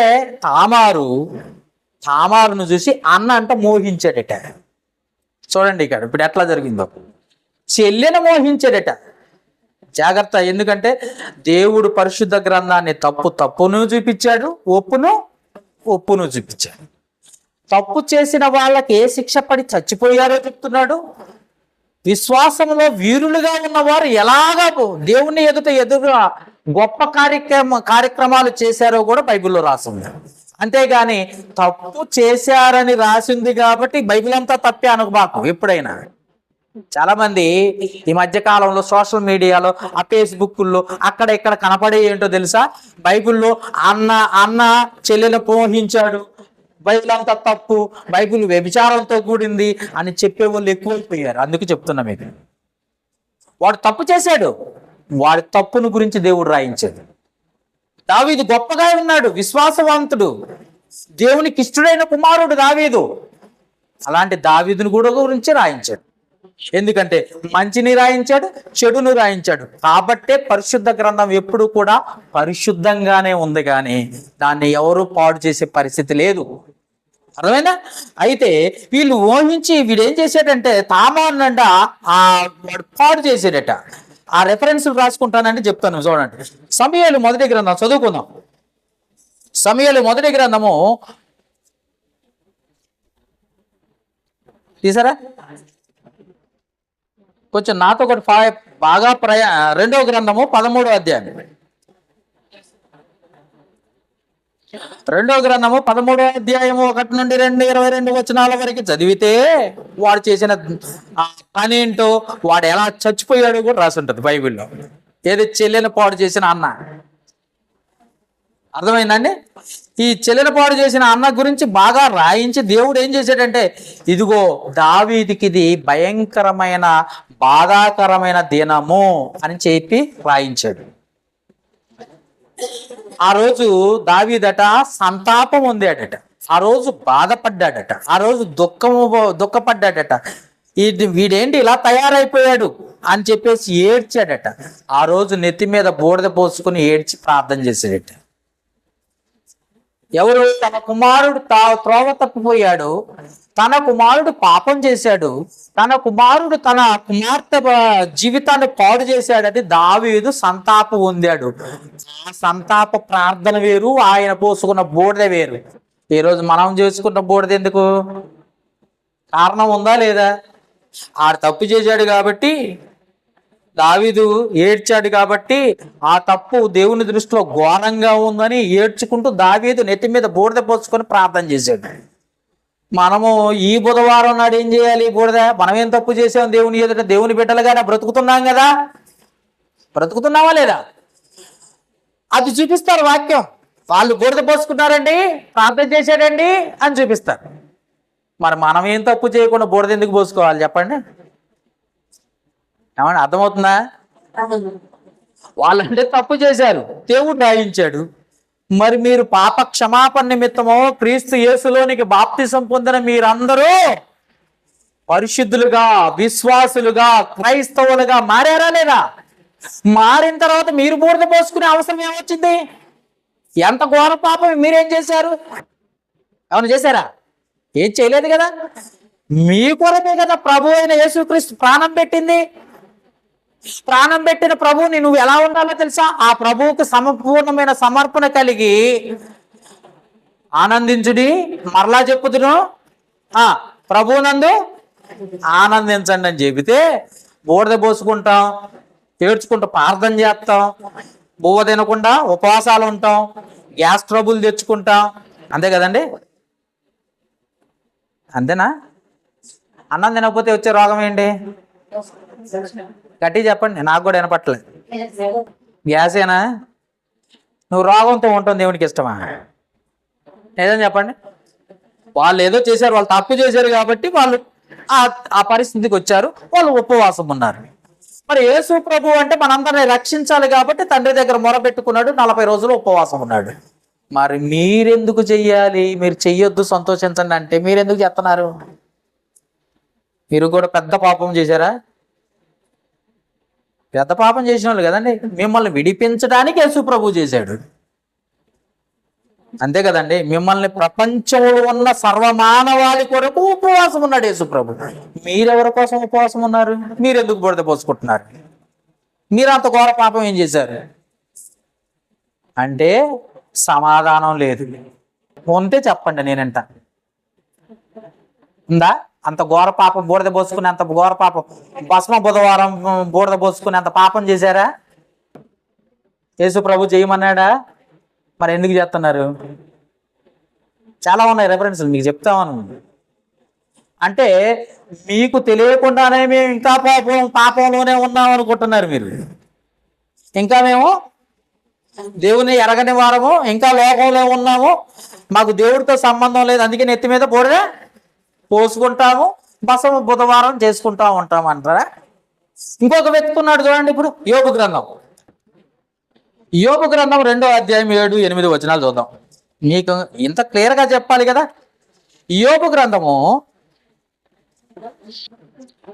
2వ అధ్యాయము 7-8 వచనాలు చూద్దాం. 7-8. అమ్మా, ఈయన కూడా బూడిద పోసుకున్నాడు యోబు గారు. ఈయన పోసుకుండు కాబట్టి నేను కూడా పోసుకుంటాను అంటారా ఏంది? ఈయన పోసుకున్న కారణం కూడా ఉంది, చెప్తాను వినండి. కాబట్టి దొరికిందా? యోబు గ్రంథము 2వ అధ్యాయము 7-8 వచనాలు. కాబట్టి అపవాది యెహోవా సన్నిధి నుండి బయలువెళ్ళి అరికాలు మొదలుకొని నడినెత్తి వరకు బాగా గల కునిపులతో యోబును మొత్తెను. అతడు ఒళ్ళు గోక్కొనుటకై శిల్లా పెంకు తీసుకొని బూడిదలో కూర్చొని ఉండి ఆ శిల్లా పెంకుతోటి గోక్కుంటున్నా అంటే ఎవరైనా యోబు గారు. ఎందుకంటే యోబు గారికి పరీక్షా కాలం, యోబు గారికి శోధన కాలం. యోబు గారిని దేవుడు సెలెక్ట్ చేసుకున్నాడు. నా యోబు గొప్పవాడు అని చెప్తే సాతానుగాడు వచ్చాడు, ఒక్కసారి ఛాన్స్ యోబుని ఎలా చేయాలో చేపిస్తానన్నాడు. నువ్వు కంచేసావు యోబుకి, నువ్వు ఒక్కసారి ఛాన్స్ ఇవ్వు అన్నాడు. ఇచ్చాడట. ఇస్తే కుమార్తెలు చనిపోయారు, ఆస్తులు అంతస్తులు పోయినాయి, పొలం పుట్ర మొత్తం పోయింది, ఒంటెలు గుర్రాలు గాడిదలు అన్ని పోయినాయి. అన్ని పోయినా కానీ యోబు ఒక్క మాట కూడా దేవుణ్ణి దూషించకుండా ఉన్నాడు. నువ్వు అట్ట అంటున్నావు కానీ ఇంకొక ఛాన్స్ ఇస్తావా అన్నాడట. ఎవరు? అపవాది. ఎక్కడ చూడండి, అది 4వ వచనం, అదే అధ్యాయం 4వ వచనం. అపవాది ఏమంటున్నాడు చూడండి. అపవాది చర్మము కాపాడుకొనుటకై, చర్మమును తన ప్రాణమును కాపాడుకొనుటకై తనకు కలిగినది యావత్తు తాడు ఇచ్చును కదా, ఇంకొక్కసారి నీవు చేయి చాపి అతని ఎముకలను అతని దేహమును మొత్తిన ఎడల అతని నీ ముఖము ఎదుటే దూషించి నిన్ను విడిచిపోవునా నేను. వెంటనే దేవునికి ఇంకొంచెం రెచ్చగొట్టాడట అపవాది. రెచ్చగొట్టేసరికి వదిలిపెడతానా పో, యోబును ఏం చేస్తావో చేసుకో అన్నాడట. ఏమన్నాడు చూడండి 6వ వచనం. అందుకు యెహోవా అతడు నీ వశమున ఉన్నాడు, అతని ప్రాణం మాత్రం ముట్టుకోవద్దు, జాగ్రత్త బిడ్డ, మిగతా అన్ని చెయ్యి అన్నాడట యోబుని. సాతాను గాని ఏమన్నాడు? అతని ప్రాణం, యోబు ప్రాణం మాత్రం ముట్టుకోవద్దు, కావాలంటే ఆ చర్మాన్ని ఏం చేసుకుంటా చేసుకో, ఆ రక్త మాంసాలను ఏం చేసుకుంటా చేసుకో అంటే, వెంటనే యోబు దగ్గరకు వచ్చే సాతానుగాడు మొత్తాడట. మొత్తిన వెంటనే ఏం జరిగిందంటే ఆయనకి పురుగులు పడిపోయినాయి, కురుపులు లేచినాయి, బాధాకరమైన దినాలు వచ్చేసినాయి. ఇది పరీక్ష. కాబట్టి ఏం చేస్తున్నాడు యోబు? ఒక్క మాట కూడా దూషించకుండా అంట ఆ బూరద నెత్తి మీద పోసుకుని, ఆ బూరద ఒంటి మీద పోసుకొని చిల్లా పెంకుతో గీక్కుంటాడంట. ఇప్పుడు చదివాం కదండి ఆ మాట, ఉందా అక్కడ? ఎందుకంటే దేవుడు సెలెక్ట్ చేసుకున్నాడు, కావాలని సెలెక్ట్ చేసుకున్నాడు, అపవాది కూడా సెలెక్ట్ చేసుకున్నాడు. కాబట్టి వాళ్ళిద్దరికి పరీక్ష కాలం వచ్చింది. యోబుకు శోధన కాలం వచ్చింది. శోధన సహించువాడు ధన్యుడు. ప్రభువా నాకు ఈ శోధన తీసేయి అనకో. ఎప్పుడు సహించువాడు మాత్రమే ధన్యుడు. తీసేయి అంటానికి లేదు. ఎందుకంటే దేవుడు నిన్ను ఎన్నుకున్నాడు అంటే ఆ శోధన వచ్చిందని అర్థం. ఆ శోధన వచ్చిన తర్వాత తీసేయి ప్రభువా అనొద్దు. ప్రభువా నాకు ధైర్యాన్ని, శక్తిని, జ్ఞానాన్ని అని అడగాలే తప్ప, దాన్ని ఎదిరించే శక్తిని, బలాన్ని నాకు దయచేయి అని అడగాలే తప్ప దీన్ని తీసేయని అలా అనకూడదు. ఎందుకంటే నువ్వు సెలెక్ట్లో ఉన్నావు, నువ్వు అందరికంటే ముందు స్థితిలో ఉన్నావని అర్థం దేవుని దృష్టిలో. అర్థమైందా? అప్పుడు ఆయన మొత్తితే ఏమైందో తెలుసా? గోపుకుంటున్నాడు చిల్లా పెంకుతోటి. పోను దేవుని తీసేదా చూడండి, ఇంకా చదువుతాను చూడండి 10వ వచనం, 9వ వచనం చదువుతాను చూడండి. ఆయన కూర్చొనట ఏం చేస్తాను, బోర్ద పోసుకొని మీద పోసుకుంటున్నాడు. ఆయనకు అంత బాధ కలిగింది, బోర్ద పోసుకున్నాడు. అతని భార్య వచ్చిందంట చూడండి. వచ్చి నీవు ఇంకా యథార్థతను వదలకు ఎందువా, దేవుని దూషించి చచ్చిపోరాదు అన్నది. ఎల్లం మొగుడు దగ్గరకు వచ్చి ఏమనాలా? మనకి ఇంత కష్టాలు వచ్చినాయి, దేవుడు మనల్ని తప్పకుండా నిలబెడతాడు అనాలా. ఏ పిల్లమైనా అంతే అంటదండి. ఏమంటదండి? నన్ను ఎంత కష్టపెడతా, నువ్వు ఎందుకు బతుకుతున్నావు అంటవా? యోబు భార్య ఏమన్నది చెప్పండి, మీరు చదవండి, బైబిల్ ఏమందో చూడండి. ఏంటి ఇంకా భక్తి భక్తి భక్తి దేవుడు దేవుడు అంటున్నావు, ఒక్కసారి ఆ దేవుడిని తిట్టి చచ్చిపోరాదు అన్నది.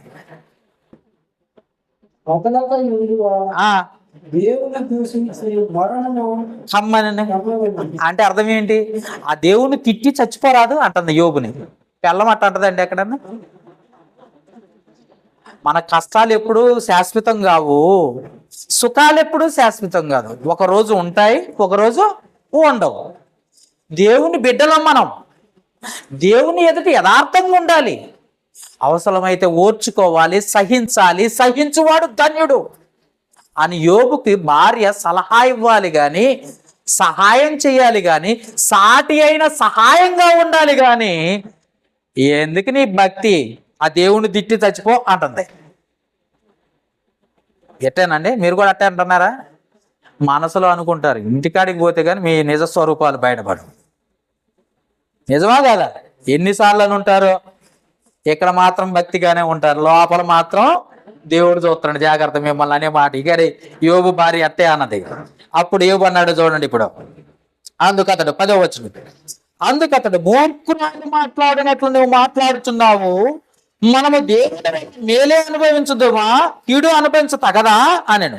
ఈ సంగతుల్లో ఏ విషయమందు యోబు నోటి మాటతోనైనను పాపం చెయ్యలేదు అని చెప్పాడు. దేవుడు రాయించాడండి, సర్టిఫికెట్ ఇచ్చాడు యోబు గురించి. ఎవరిచ్చారు? యోబు గురించి ఎవరు సాక్ష్యం చెప్తున్నారు తెలుసా? దేవాది దేవుడు ఆకాశము నా సింహాసనం, భూమి నా యొక్క పాదపీఠం అని సెలవిస్తున్న దేవాది దేవుడు ఒక మానవ మాతృడైన యోబు గురించి సాక్ష్యం ఇచ్చాడు. ఎందుకో తెలుసా? అంత ఘోరంగా శోధనలో పడిపోయిన యోబు ఒక్క మాట కూడా దేవుణ్ణి దూషించలేదు. ఆఖరికి భార్య తిట్టినా గానీ సహించాడు. అయినా కానీ ఆ బాధ భరించలేక బూడిద నెత్తి మీద పోసుకొని చిల్లా పెంకు తీసుకొచ్చుకొని ఏం చేస్తున్నాడు? గీక్కుంటున్నాడు. కానీ ఈ గీకుడు కారణమైన దేవుణ్ణి మాత్రం ఒక్క మాట కూడా అనలేదు. అర్థమైందమ్మా? ఇప్పుడు అర్థం కాని వాళ్ళు చేయొద్దండి. అర్థమైంది? అందరికి అర్థమైంది? Okay, right. ఇప్పుడు యోబుకి అంత కష్టం వచ్చింది కాబట్టి బూడిదని ఎత్తి మీద పోసుకుంటాం. మీకెందుకు వచ్చింది అంత కష్టం? బూడిద కావాలంటున్నారు, అంతే కదండి? యోబుకి అంత కష్టం వచ్చింది కాబట్టి బూడిదని ఎత్తి మీద పోసుకున్నాడు. ఆయన ఏదో చిల్లా పెంకుతో గీక్కుంటున్నాడు. మరి మీకేం కష్టం వచ్చిందని బసం బుధవారం నాడు బూడిద పోసుకుందామని వచ్చారు. మీకెంత కష్టం ఏమైంది? దేవుడు మిమ్మల్ని దీవిస్తానన్నాడు. ఆయన తన బిడ్డల్ని ఎన్నడును విడువను ఎడబాయనని చెప్పాను కదా. చెప్పాడా లేదా? ఆయనే చెప్పాడు కదా. ఇశ్రాయేలీల దేవుడు కునుకడు నిద్రపోడని ఆయనే చెప్పాడు కదా. నీ రాకపోకల యందు యెహోవా నీకు తోడై ఉండును ఆయనే చెప్పాడు కదా. చెప్పాడా లేదండి? చెప్పాడు. నిన్ను ఉన్నతమైన స్థలంలో నేను ఆశీర్వదిస్తానని చెప్పింది కూడా ఆయనే కదా. మరి బూడిదనెత్తి మీద ఎందుకు? ఏం బాధ వచ్చింది? నీ ప్రార్థన అంగీకరించట్లేదు దేవుడు? నీ ప్రార్థనకు జవాబు ఇవ్వట్లేదా? నీలో ఏదన్నా యథార్థత తప్పిపోయావేమో పరీక్షించుకో, ఇంకా ఎక్కువ ప్రార్థన చేయి. దేవుడు తప్పకుండా నీ ప్రార్థనకు జవాబు అడుగుడి మీకు ఇవ్వబడునని చెప్పింది దేవుడు కదా మనిషా. మరి ఎందుకు బూడిద నీకు? యోబుకు వచ్చిన బూడిద నీకు ఎందుకు అంత కష్టం ఎందుకు వచ్చిందో నాకు చెప్పండి. ఎందుకు వచ్చింది మీకు బూడిద బుధవారం ఎందుకు గుర్తొచ్చిందో చెప్పండి. ఎవడో చేసింది అది చేస్తావా? దేవుడు ఎంత ఆశీర్వాదాలు ఇచ్చినా ఇది చెయ్యవా? ఇలా ఉండమని కోరుకుంటుంటే నువ్వు ఇది చెయ్యవా? చెప్పండి. వాడంటే అబ్షలోము అంటే వాడు తప్పు చేశాడు కాబట్టి వాడు మన దావీదు గారు నెత్తి మీద బూడిద పోసుకొని ఏదో తప్పు చేశాడు నా కొడుకని ఏడ్చుకుంటూ ప్రార్థన చేశాడు. మరి మీకేం తప్పు వచ్చింది? మీరు ఎందుకు బూడిద పోసుకుంటున్నారు? మరి యోబు గారికి శోధన కాలం వచ్చింది కాబట్టి ఆయన నెత్తి మీద బూడిద పోసుకుంటారు. ఆఖరికి భార్య కూడా, కొడుకులు కూతుర్లు అందరు చచ్చిపోయి, ఆస్తులన్నీ పోయి, ఒంటెలు పోయి, గేదెలు పోయి, అన్నీ పోయి, ఒంటి మీద కురుపులు వచ్చేసి ఏం చేయలేక బూడిద నెత్తి మీద పోసుకొని సహించి ఎదిరించలేక దేవుని సన్నిధిలో మోకరించి ప్రార్థన చేస్తున్న యోబు గారికి అంత కష్టం వచ్చింది కాబట్టి నెత్తి మీద బూడిద పోసుకొని చిల్లా పెంకుతో గీక్కుంటుంటాడు. మరి మీకు అంత కష్టం ఏం వచ్చిందో చెప్పండి బూడిద పోసుకోవడానికి? అంటే దేవుడు మిమ్మల్ని చూడటం లేదు, దేవునితో నాకు సంబంధం లేదు కాబట్టి నేను ఎలా చేసినా సరిపోద్ది అనుకుంటున్నారా మీరు? ఒకసారి ఆలోచించండి. ఎస్తేరు గ్రంథంలో కూడా రాయబడింది చూడండి, 4వ అధ్యాయం 1వ వచనం. ఎస్తేరు గ్రంథం నేను చెప్తాను, ప్రతి బూడిద నెత్తి మీద పోసుకున్న ప్రతి వాళ్ళ గురించి తీస్తున్నాను ఇప్పుడు. ఎస్తేరు గ్రంథం 4వ అధ్యాయం 1వ వచనం చూడండి.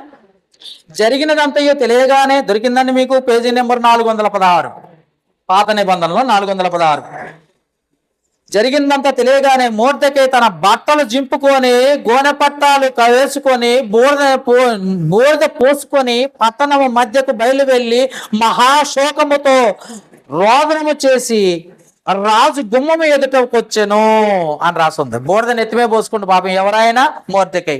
ఎందుకనంటే ఎస్తేరు గ్రంథములో రాయబడ్డ ఆ సమయానికి యూదులందరినీ చంపేయాలని ప్లాన్ జరుగుతుంది. యూదులందరినీ చంపేయాలి. ఆ కాలంలో ఆ టైంలో ఉన్న యూదులందరినీ చంపేయాలని చెప్పేసి ప్లాన్ చేశారట. ఎవరైనా గొప్ప వీరుడు ఒకడున్నాడు, ఒక పనికి మాలిన వాడు, ఆడి పేరు కూడా చూపిస్తాను మీకు అంటే ఆడు ప్లాన్ చేశాడట మొర్దెకైని చంపేయాలని. మీకు చూపిస్తాను. 6వ అధ్యాయం తీయండి, 6వ అధ్యాయం తీయండి, 3వ వచనం నుండి చదువుదాం.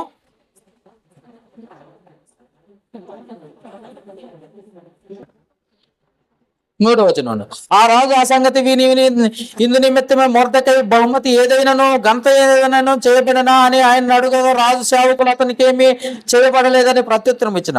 అప్పుడు ఆవరణంలో ఎవరో ఉన్నారని ఉరికొయ్య మీద మొర్దెకైని ఉరితీయాలని ఆ రాజనగర్లో ఆవరణంలో ఉండనిచ్చాను. ఇదంతా ప్లాను హామాను చేశాడు. హామాను కింద వచనంలో ఉంటుంది. హామాను మొర్దెకైని చంపాలి, యూదులందరిని చంపాలని అనేసరికి బాధ కలిగిపోయి దేవునికి ప్రార్థన చేశారట.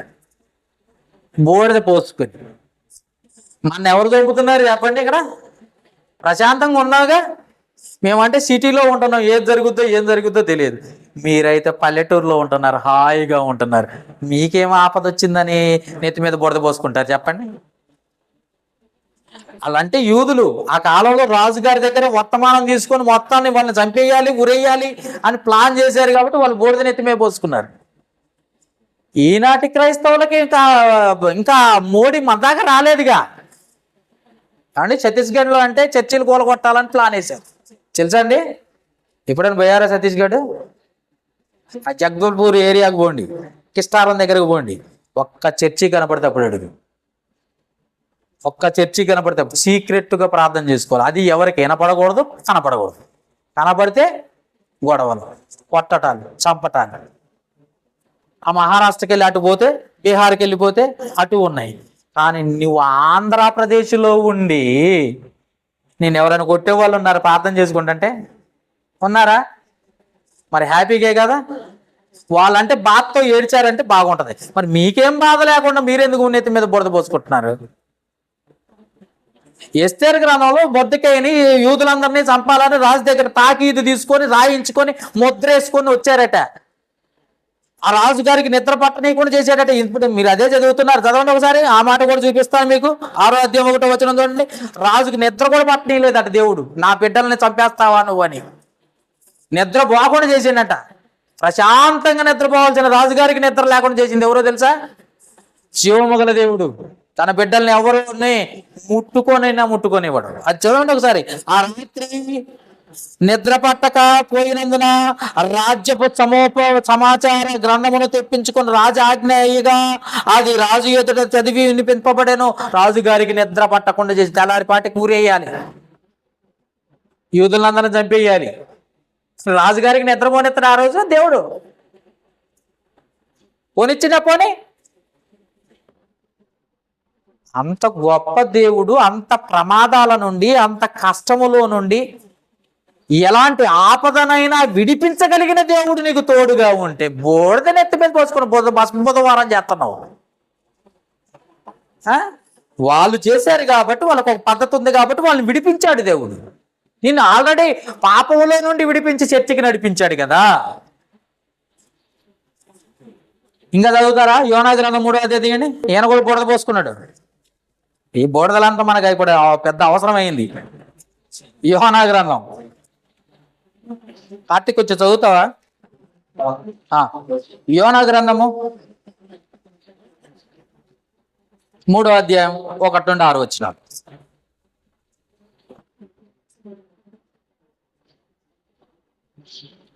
నీనెవె పట్టణస్థులు అందరూ పనికి మాలిన వాళ్ళు, అంటే విగ్రహారాధికులు, దేవుని ఎరగని వాళ్ళు, దేవునికి లోపడిన వారు.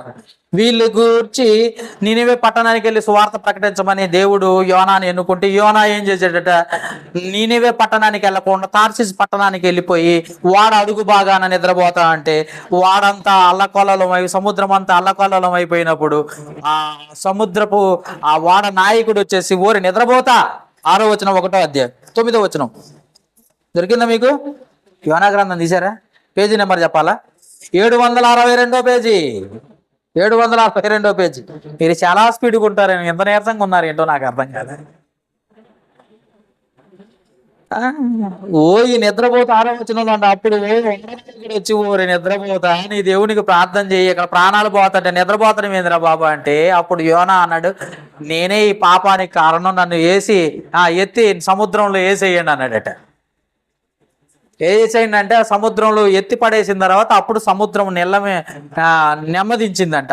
ఆ నెమ్మదించిన తర్వాత యోనాకు బుద్ధి వచ్చి 3 రోజుల తర్వాత ఉపవాసం ఉండి 3 రోజులు చేప కడుపులో చీకట్లో అన్నం లేవు, నీళ్లు లేవు, ఏమీ లేకుండా చేప కడుపులో ఉంటే అప్పుడు దేవుడు గుర్తొచ్చి ప్రార్థన చేస్తే అప్పుడు ఆ చేపకు దేవుడు ఆజ్ఞేయగా నినివే పట్టణానికి వెళ్ళి ఆ ఒడ్డున ఆ యోనాని కక్కివేసిన తర్వాత అతను బుద్ధి వచ్చిన వాడై ఆ నినివే పట్టణమంతా తిరిగి వాక్యాన్ని ప్రకటించాడట. ప్రకటించిన తర్వాత 6వ వచనంలో చూద్దాం. ఇప్పుడు 3వ అధ్యాయం 6వ వచనం. ఆ సంగతి నినివే రాజుకు వినబడినప్పుడు అతడు తన సింహాసనం మీద నుండి దిగి తన రాజవస్త్రములను తీసివేసుకుని గోడపట్టా కట్టుకుని బూడిదలో కూర్చుండెను. చూసారా? ఎందుకంటే ఆ పట్టణాన్ని మొత్తం దేవుడు నాశనం చేద్దాం అనుకున్నాడట. కారణం అది. అప్పుడు వారికి మారు మనసు వచ్చి బుద్ధి వచ్చి బూడిద పోసుకొని నెత్తి మీద కూర్చొని ప్రార్థన చేశారట.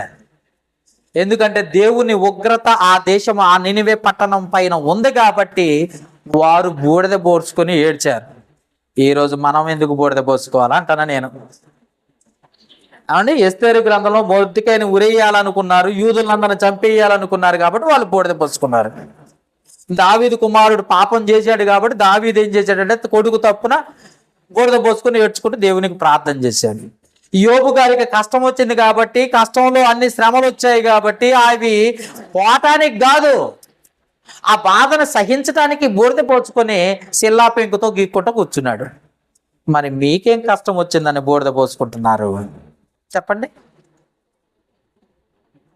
మీకేం బాధ వచ్చింది? దేవుడు ఎంత గొప్పవాడు, మిమ్మల్ని ఎంత గొప్పగా ఉన్నత స్థితిలోకి తీసుకొచ్చాడు. ఆలోచించండి. వాళ్ళంటే తప్పు చేశారు, తప్పుకు శిక్ష అనుభవించడానికి దేవుడు ఉగ్రత వచ్చింది. ఉగ్రత వచ్చేసరికి ఆ ఉగ్రత నుండి తప్పించుకోవటానికి బూడిద పోసుకున్నారు. చాలా ఉన్నాయండి రెఫరెన్స్లు, ఇంకా చదువుతారని రాసుకోండి. కావునండి ఇర్మియా గ్రంథం 6వ అధ్యాయము 22వ వచనం. ఇర్మియా గ్రంథం 6వ అధ్యాయం. ఎక్కువ చదువుకుంటే ఎక్కువ రెఫరెన్స్లు వస్తాయి, అందుకే తక్కువ చదువుకోవాలి కదండి. చాలా వాక్యాలు చెప్పాలనిపిస్తుంది, ఎందుకంటే మీకు తెలియదుగా, అన్ని నేర్పించాలనిపిస్తుంది. తీరా ఇక్కడికి వచ్చేసరికి మీరు చదివే వాళ్ళు కూడా లేదు. 6వ అధ్యాయం 22వ వచనం ఇర్మియా గ్రంథం. వీళ్ళు కూడా అంతే, దేవుని మాట వినలేదు. 22వ వచనం. యెహోవా ఎలాగ సెలవిచ్చుచున్నాడు, ఉత్తర దేశము నుండి వచ్చుచున్నది, భూదిగంతం నుండి మహాజనము లేచుచున్నది, వారు వింటిని ఈటను నెడవేర్చువారు, అది ఈ యొక్క క్రూర జనము. ఎందుకంటే దేవుని బిడ్డలుగా ఉండి క్రూరంగా మారిపోయారట వీళ్ళు. క్రూరంగా మారిపోయారట. క్రూరంగా మారిపోయిన వాళ్ళని చంపేయడానికి దేవుడు నిర్ణయించుకున్నాడు కాబట్టి వాళ్ళు బూడిద నెత్తి మీద పోసుకోవాల్సి వచ్చింది. చూద్దాం 26వ వచనం. జనమా, పాడు చేయువాడు హఠాత్తుగా మా మీదకి వచ్చుచున్నాడు, కోనపట్టా కట్టుకొని బూడిద చల్లుకొనము, ఏక కుమారుని కూర్చి దుఃఖించినట్లు దుఃఖము సలుపుచు, ఘోరమైన దుఃఖము సలుపుచు అంటున్నాడు. ఎందుకంటే వాళ్ళు దేవుని మీద తిరుగుబాటు చేస్తే దేవుని ఉగ్రత వాళ్ళ మీదకి వచ్చింది కాబట్టి బూడిద నెత్తి మీద పోసుకున్నారు, ఏడ్చుకుంటూ ప్రార్థన చేశారు. అర్థమైందండి? ఉత్పన్నానికి చేశారా లేవన్నా? మీకులాగా చేశారా? చేయలేదు కదా.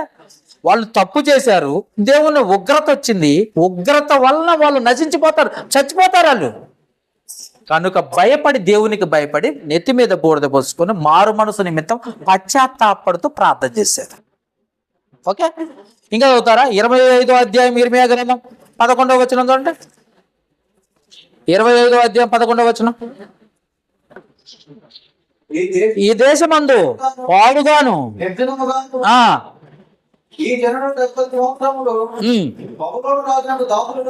అది సంగతి, మీరు దాసులైపోతారు నా మాట ఎంత లేదని దేవుడు గద్దించాడు. ఎందుకంటే దేవుని మాట వినకపోతే తప్పకుండా శిక్ష వస్తుంది. వాళ్ళు వినలేదు కాబట్టి దేవుని శిక్షకు అర్హులైపోయారు. మరి మీరు విని దేవుని మాటలు వినటానికి ఎంత దూరం వచ్చారు మీరు? అవును కదండి. చూసువారు దానిలా, వినువారు దానిలా. ఎవరు ధన్యులు అమ్మా? ఎవరు ధన్యులు? చూడక నమ్మిన వారు ధన్యులా, చూసి నమ్మిన వారు ధన్యులు? ఎట్టయితే మీకు అర్థమైతేమో. వాళ్ళు చూసి దేవుని ఉగ్రత చూసి నమ్మకపోవటం వల్ల శిక్షలు వచ్చినాయి. మనం ఏమంటే చూడకుండానే నమ్ముతున్నాం. ఎవరు ధన్యులు వాళ్ళకంటే? ఎవరు చెప్పట్లేదు. మీరు అసలు ధన్యులే కాదన్నట్టున్నారు.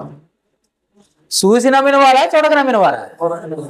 మరి వాళ్ళు ఇశ్రాయేలీలు ఎర్ర సముద్రంలో నడిచారు, మరి మీరు నడిచారా? చూసారా? పోనీ మరి ఎవరు ధన్యులు? వాళ్ళు గొప్ప వాళ్ళ మీరా? ఆ, వాళ్ళు అనుభవించి దేవునికి దూరం అయిపోయారు. మన్నాను తిని దూరం అయిపోయారు. పూరేళ్ళని తిని దూరం అయిపోయారు. బండ నుండి నీళ్లు తాగిన దూరం అయిపోయారు. మనకేమీ కనపడకపోయినా, వినకపోయినా, సాక్ష్యం లేకపోయినా వాక్యం నమ్మి దేవుని అంగీకరించిన మనం ధన్యులు. అర్థమైందమ్మా? మనం ఎందుకు బూడిద పోసుకోవాలి చెప్పండి? ఇప్పుడు ఎందుకు వచ్చారు చెప్పండి? ఈరోజు మీరు బూడిద పోసుకుందామనే కోసం బుధవారం చేయడానికి. బూడిద బుధవారం చేయాలి ముందు. ఎవరు చేసినా చేయకపోయినా మేం చేస్తామని వచ్చి కూర్చున్నారు. నిజమా కాదా? దానియేలు గ్రంథం చూడండి. ఇప్పుడు ఏడా బూడిదే. వాళ్ళు చేసిన తప్పులన్నీ చూపిస్తాను మీకు అర్థం కావాలని. వాళ్ళు చేశారు కాబట్టి వాళ్ళు బూడిద పోసుకున్నారు. మీరు ఏం చేయకుండా వచ్చారు కదా, అందుకే. దానియేలు గ్రంథం 9వ అధ్యాయం 1 నుండి 3 వచనాలు.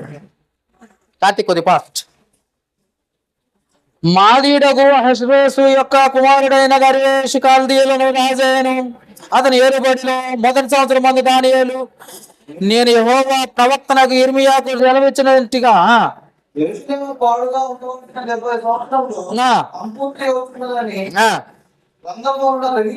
గ్రహించితిని. గోనపట్ట కట్టుకొని ధూళి బూడిద తలపైన వేసుకొని ఉపవాసం ఉండి ప్రార్థన విజ్ఞాపన చేయుటకు ప్రభువు దేవుని యొక్క ఎదుట నా మనసు నిబ్బరం చేసుకుని ఉంటేనే. అది దేవా, నువ్వు తప్ప నన్ను విడిపించేవాడు ఎవ్వరు లేరని దానియేలు గారు వాళ్ళ బ్యాచ్ మొత్తం నెత్తి మీద బూడిద పోసుకొని ప్రార్థన చేశారు. 70 సంవత్సరాలు చెరసాల్లో ఉన్నారు. అంటే బబులోను చెరసాల్లో ఉన్నారు. నెబుకద్నెజర్ చెరసాల్లో ఉన్నారు. మీరే చెరసాల్లో ఉన్నారు. ఏ జైల్లో ఉన్నారు? ఎందుకు మీకు వచ్చిన కష్టాలు ఇవన్నీ? ఎవరు చెప్పారు మీతో? దేవుడు చెప్పాడా? బైబిల్ చెప్పిందా? శిష్యులు చెప్పారా? ఎవరో చెప్తే నువ్వు నమ్మటం ఏంటి? దేవుడు చెప్పింది నమ్మాలి కదా నువ్వు. బూడిద నెత్తి మీద పోసుకోవటం అంటే దుఃఖం, సంతాపం, బాధ, భరించలేని బాధ. అంత బాధ వస్తేనే నెత్తి మీద బూడిద పోసుకునేవాళ్ళు. అర్థమైందండి? ఎవరు పడితే వాళ్ళు పోసుకునేది కాదు ఇది. క్రైస్తవులకు అసలు బూడిదతో సంబంధమే లేదు. కొత్త నిబంధనలో బూడిద పోసుకున్న వాళ్ళు ఎవరైనా ఉంటే చేయొద్దండి. అలా పోసుకున్నట్టు రెఫరెన్స్ ఉన్న వాళ్ళు, తెలిసిన వాళ్ళు. కొత్త నిబంధనలు తెలుసండి? ఎవరైనా పోసుకున్నారు బూడిదే? మరి మీరు కొత్త నిబంధన క్రైస్తవులా, పాత నిబంధన క్రైస్తవులా? ఏ క్రైస్తవులు మీరు? క్రీస్తుని అంగీకరించారా, లేకపోతే పాత నిబంధనలో దహన బలులు అర్పించే క్రైస్తవులా? బలు అర్పిస్తున్నారు మీరు. మరి మీకెందుకు మరి? తప్పు తప్పే, ఒప్పు ఒప్పే. మనం నేర్చుకోవాల్సిన పద్ధతి ఇది. మనం ఎందుకు చెయ్యాలి? ఎవరో చెబితే ఎందుకు చెయ్యాలి? దేవుడు చెప్పిందే నేను చెయ్యాలి. అప్పుడు దేవుడు నన్ను ఆశీర్వదిస్తాడు. మనుషులు ఆశీర్వదించరు. మనుషులు అస్సలు ఆశీర్వదించడం. మనుషుల అవసరం. అందుకే మనుషులను ఆశ్రయించట కంటే, నమ్ముకున్నట్టు కంటే యెహోవాను నమ్ముకుంటా మేలని చెప్పింది. అందుకే పాస్టర్ గారు నేను ఒకవేళ గాడ్ బ్లెస్ యూ అన్నాను అనుకో, దేవుడు దీవించకుండా నేనంటే వచ్చిద్దా నీకు? అమ్మా, అర్థమవుతుందా? నేను ఎత్తి మీద చేయబెట్టి గాడ్ బ్లెస్ యూ, దేవుడు నిన్ను స్వస్థపరచుడుగాక అన్నాను అనుకో, నా గొంతు పోవటమే కానీ నీకు స్వస్థత రాదు. ఎవరు దీవించాలండి? దేవుడు. ఆ దేవుడి మాటే నువ్వు వినాలా, మనుషుల మాట కాదు. నేను దాసుణ్ణే, కానీ నాకు కొన్ని నిర్ణయాలు ఉంటాయి. ఎప్పుడు ఎవరితో నేను ఎలా మాట్లాడాలో దేవుడు నిర్ణయిస్తే ఆ మాట మాట్లాడతా. చెప్పే కదా, నేను నీ దగ్గరికి రావాలంటేనే నవంబర్లో రావాల్సిన వాడిని ఎక్కడో మార్చిలో వచ్చిన. దేవుని చిత్తం అలా ఉంది. దేవుడు ఎప్పుడు పిలిస్తే ఏమి చెబితే అదే చెప్పాలి. నేను నాకు నచ్చింది చెప్పుకోవటం కాదు. అర్థమైందా? ఎవరి మాట వినాలి మనందరం? మనుషుల మాట విందాము. ఈ రోజు నుండి బురద నేను కూడా పోసుకుంటా. ఎందుకంటే మిమ్మల్ని చూసి యేసుక్రీస్తు కూడా మత్తయి సువార్త 6వ అధ్యాయం 16వ వచనంలో ఏమన్నాడు? మత్తయి సువార్త 6వ అధ్యాయం 16వ వచనం తీయండి ఒకసారి. 6వ అధ్యాయం 16వ వచనం. ఇది పెద్ద సబ్జెక్టు. కట్ చేసి చెప్తున్నాను. మీరు ఉపవాసము చేయనప్పుడు జాగ్రత్తగా వినండి. ఈ వాక్యం చాలా మంది పాస్టర్లతో విన్నారు. ఈ వాక్యం మీరు కూడా చదువుకుంటారు. ఇప్పుడు నేను చెప్పేది వెరైటీ కొట్టకపోతే అప్పుడు అడగండి. వెరైటీలో వెరైటీ. అర్థమైందండి? మీరు ఉపవాసము చేయునప్పుడు వేషధారుల వలె దుఃఖముఖలై ఉండకుడి. తాము ఉపవాసము చేయుచున్నట్టు మనుషులకు కనపడవలని వారు తమ దుఃఖములను ముఖములను దుఃఖ వికారంగా చేసుకుంటారు. ఇంకేమంటున్నాడు? వికారం చేసుకుందరు, వారు తమము ఫలము పొంది ఉన్నారని నిశ్చయముగా చెప్పుచున్నాను. ఈ మాటలో మీకు ఏమైనా అర్థమైతే ఇప్పుడు చెప్పండి. ఎంతమంది పాస్టర్లు చదివి ఉంటారు? మీకు చెప్పుంటారు. చెప్పున్నారా అమ్మా? వింటున్నారా?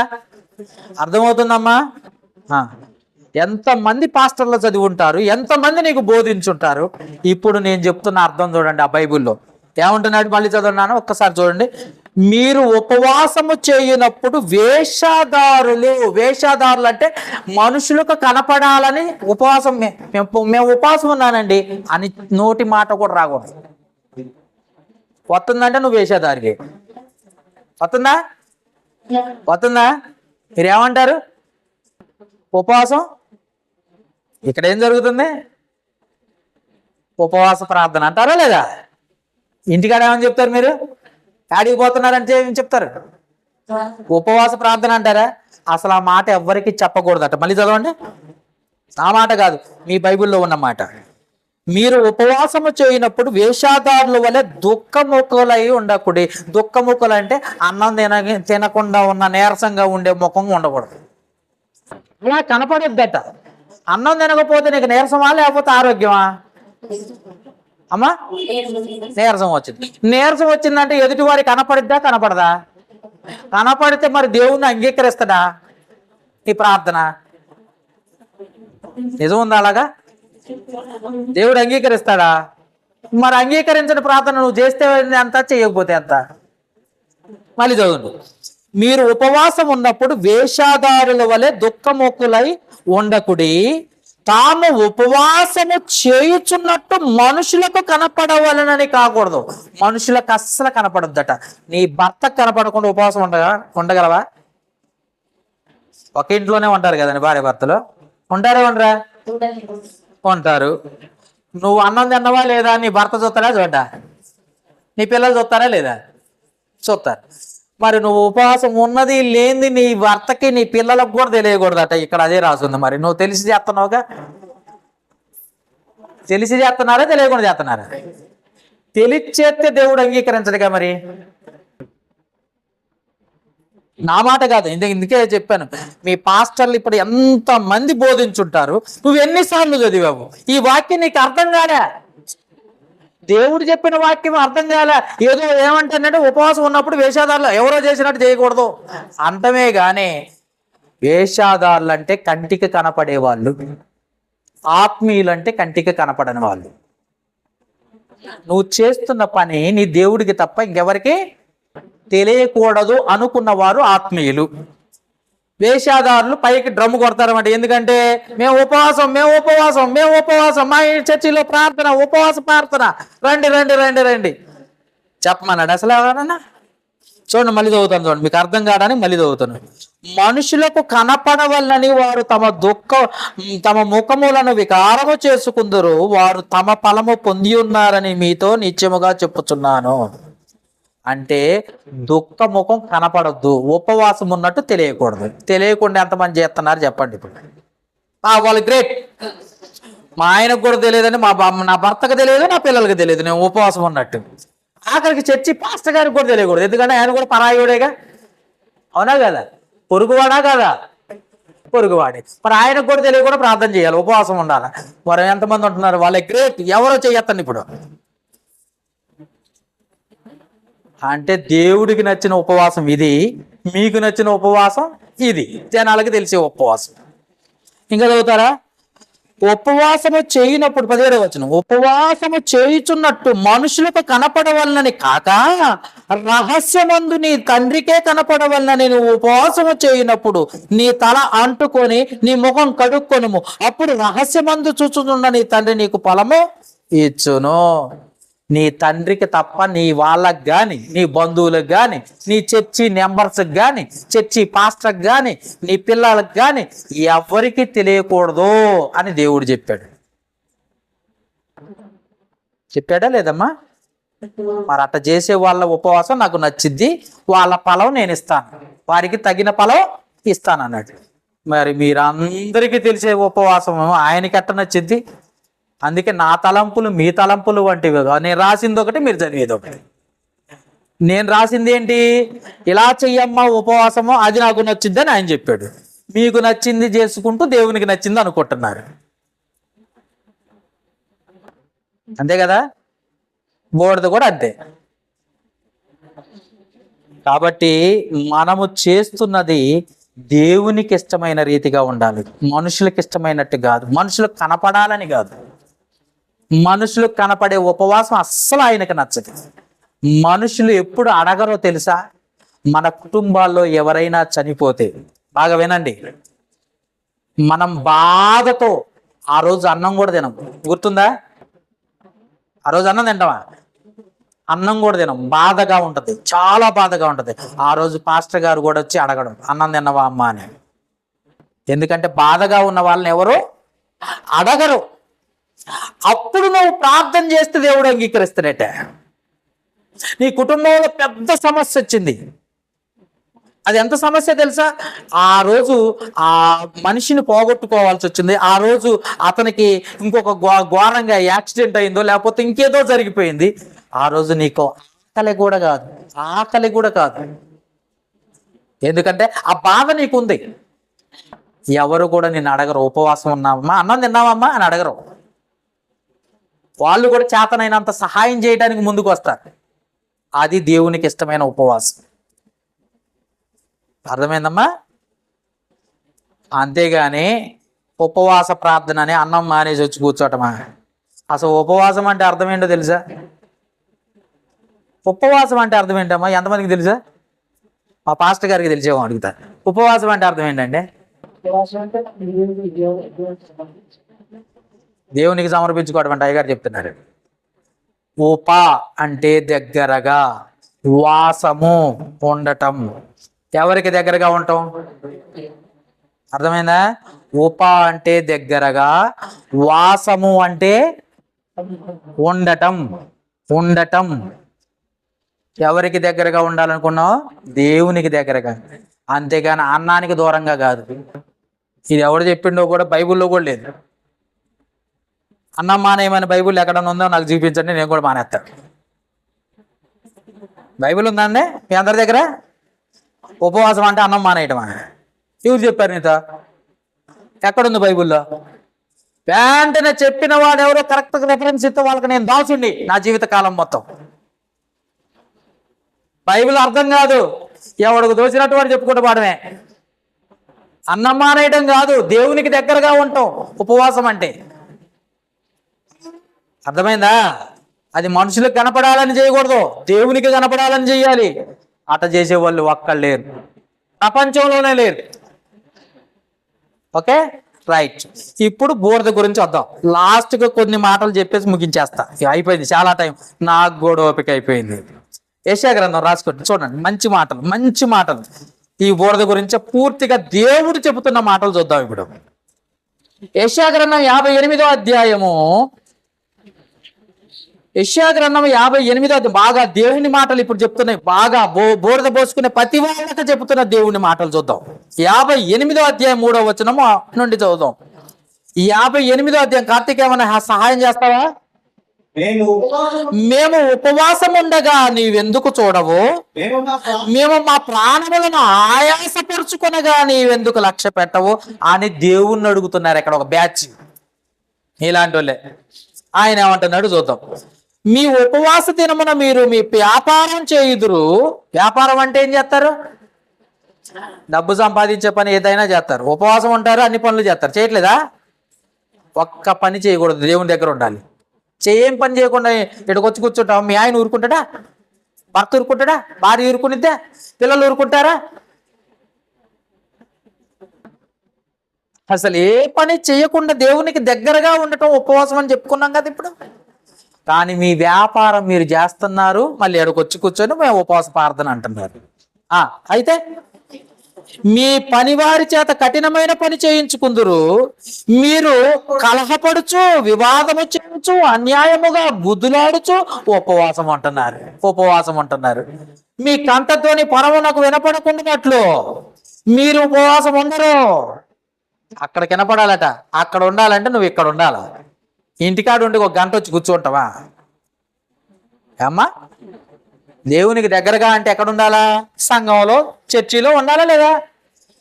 ఇంటికాడ అన్ని పనులు ముగించుకొని ఉపవాసం అని అన్నం తినకుండా వచ్చి కూర్చుంటాను వేళ. అన్ని పనులు చేసావా? ఇంటికాడ పిల్లలకి అన్నం వండివా, భర్త కొట్టావా, మంచిలు కూడా తాగావా, అన్ని చేసావు వచ్చాగా.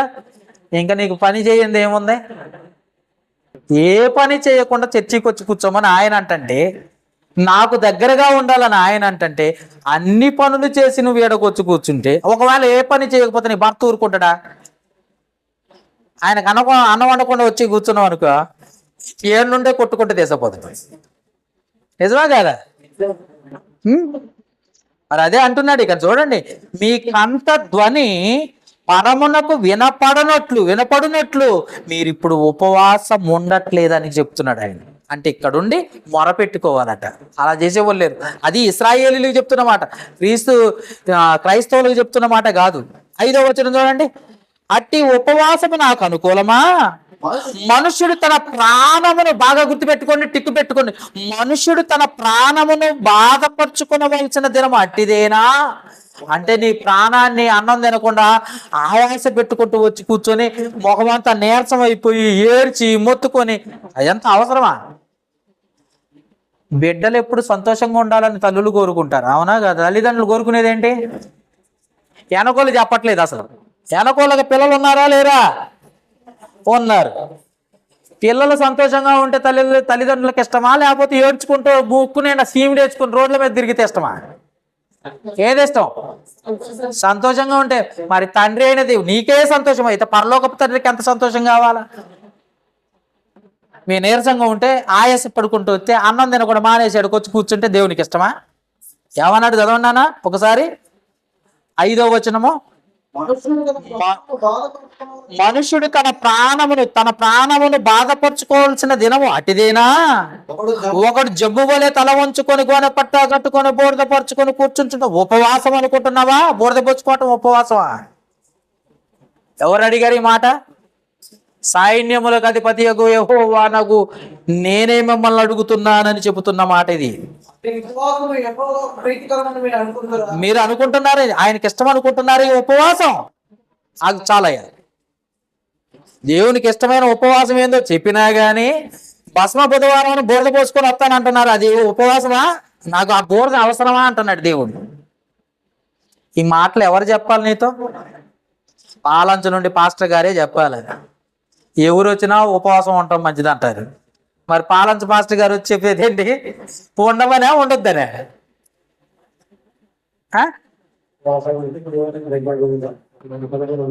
ఉపవాసం ఉండమనే ఉండొద్దనే? బురద పోసుకోమనే పోసుకోవద్దనే? పాలంచ పాస్టర్ గారు ఏం చెప్పారు ఇప్పుడు? ఏమ్మా, అంతా వ్యతిరేకమే కదా? వాక్యం అంతా వ్యతిరేకంగానే ఉంది కదా ఇప్పుడు. నిజం ఎప్పుడు స్టాండర్డ్గా, పద్ధతిగా, క్రమంగా ఉంటుంది. అది దేవుని మాటలు కాబట్టి. అబద్ధం ఎప్పుడు వాళ్ళు చేశారు మనం కూడా చెయ్యాలి, వీళ్ళు చేశారు మనం చెయ్యాలి, వాళ్ళకంటే గొప్పగా చెయ్యాలి అన్నట్టుగా ఉంటుంది అబద్ధం. నిజము ఎప్పుడు కూడా ఖచ్చితంగా నడిపిస్తుంది. నువ్వు ఉండొద్దు అని దేవుడు చెప్పాడు. ఉంటే పాత నిబంధన కాలంలో ఉన్నారు, నీకెందుకు పాత నిబంధన కాల విషయాలు? కొత్త నిబంధనలో ఉండు. కొత్త నిబంధన ఉపవాసం అంటేనే అన్నం మానేయడం కాదు, దేవునికి దగ్గరగా ఉంటాం. దేవునికి దగ్గరగా ఉండడం అంటే చర్చిలో ఉంటాం, అవునా? ఆదివారం తప్ప మనం ఎప్పుడు వస్తాం? చర్చికి వస్తామా? ప్రతిరోజు చర్చికి వచ్చి ప్రార్థన చేసేవాళ్ళు చేయొద్దండి. ఏంటి ఒక్కళ్ళు కూడా రారా?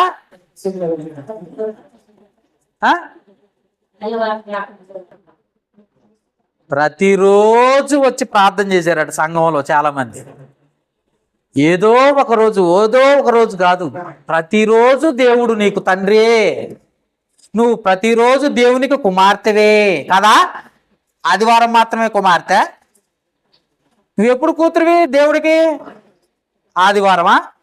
ప్రతిరోజా? ఏంటో చెప్పట్లేదు వీళ్ళు, సగం మానేసరిగా దెబ్బకి ఆగిపోయింది, ట్యూన్ మొత్తం ఆగిపోయింది, మ్యూట్ అయిపోయింది.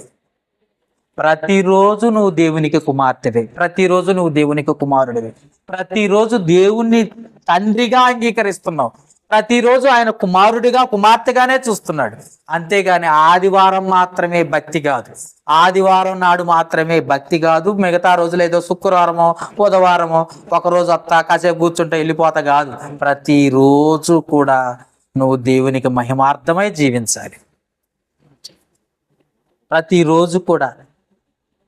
అంతేగాని ఆ భస్మ బుధవారం నాడు మాత్రమే వచ్చి కూర్చుంటానంటే నీ బూడిద నాకు అవసరమే లేదు, నీ ఉపవాసం నాకు అసలే నచ్చట్లేదు, టిక్కు పెట్టుకోండి. నేను వెళ్ళిపోయిన తర్వాత మళ్ళీ ఎవరైనా పాస్టర్ గారు వచ్చి ఈ వాక్యాలు చూపించండి, ఇది అబద్ధమేమో ఒకసారి చూపించండి. అర్థమైందా?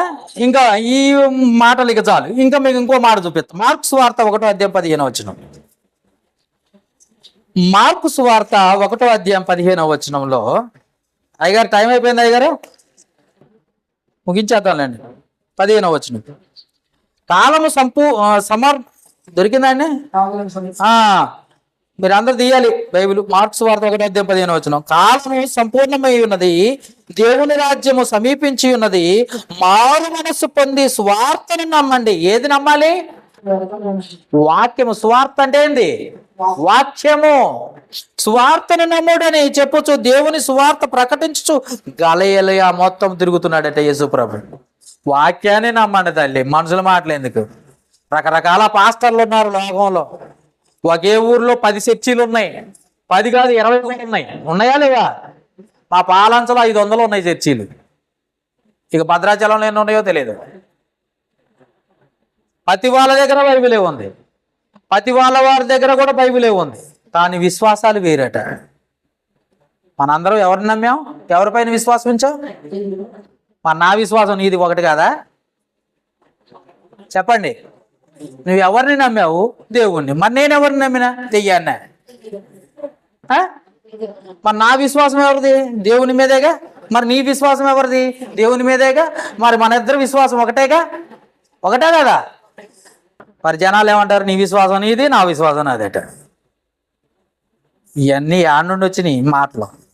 లోకం ఇష్టం వచ్చినట్టు మాట్లాడుతుంది, పాస్టర్లు ఇష్టం వచ్చినట్టు మాట్లాడుతున్నారు, కానీ దేవుడు ఒక్కటే మాట చెప్తున్నాడు, మీరు సువార్త నమ్మండి, మనుషుల మాటలు కాదు, పాలంచ నుండి వచ్చిన పాస్టర్ గారి మాట కాదు, వాక్యం నమ్మండి.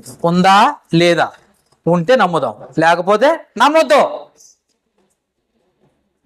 ఓకే, అర్థమైంది? ఇంకా చూద్దాం. కీర్తనల గ్రంథం 4:4 కీర్తనల గ్రంథం 4:4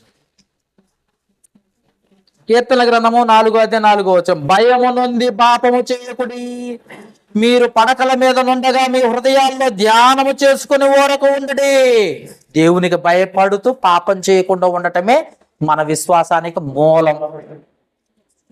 పాపం చేయకుండా దేవుడు చూస్తున్నాడు. హృదయ అంతరంగములు ఎరిగిన దేవుడు. నా పడక మీద, నడక మీద, ఆలోచన, క్రియలు, హృదయ తలంపులు సమస్తాన్ని ఎరిగిన దేవుడు, చూస్తున్న దేవుడు. ఆయన కంటికి మరులైనది ఏది లేదు, ఆయనకు అసాధ్యమైనది ఏది లేదు. సమస్తమును సాధ్యపరిచేవాడు ఆయన. మరి ఆయన ఎదుటి నేనున్నానంటే నా హృదయాన్ని చూడ్డా, నా మాట తీరు చూడ్డా, నా మాట తీరు చూడ్డా, నా చూపులు చూడ్డా, నా ఆలోచనలు చూడ్డా? చూస్తున్నాడా? మరి నన్నే చూడటమే, మిమ్మల్ని చూడటం లేదా? మరి నీ క్రియలు ఎలా ఉండాలి? దేవునికి ఇష్టంగా ఉండాలా, మనుషులకి ఇష్టంగా ఉండాలా? అది గుర్తుపెట్టుకోండి. రైట్. కీర్తన గ్రంథం 119 కీర్తన 38 119:38. మీకంటే ముందు నేనే తెస్తున్నట్టున్నా. నీవిచ్చిన వాక్యము మనుషుల్లో భయమును పుట్టించుచున్నది, సేవకునికి దాన్ని స్థిరపరచుము అంటున్నాడు. నీ వాక్యము, దేవుని వాక్యాన్ని భయం, మనుషుల్లో భయాన్ని పుట్టిస్తుందంట.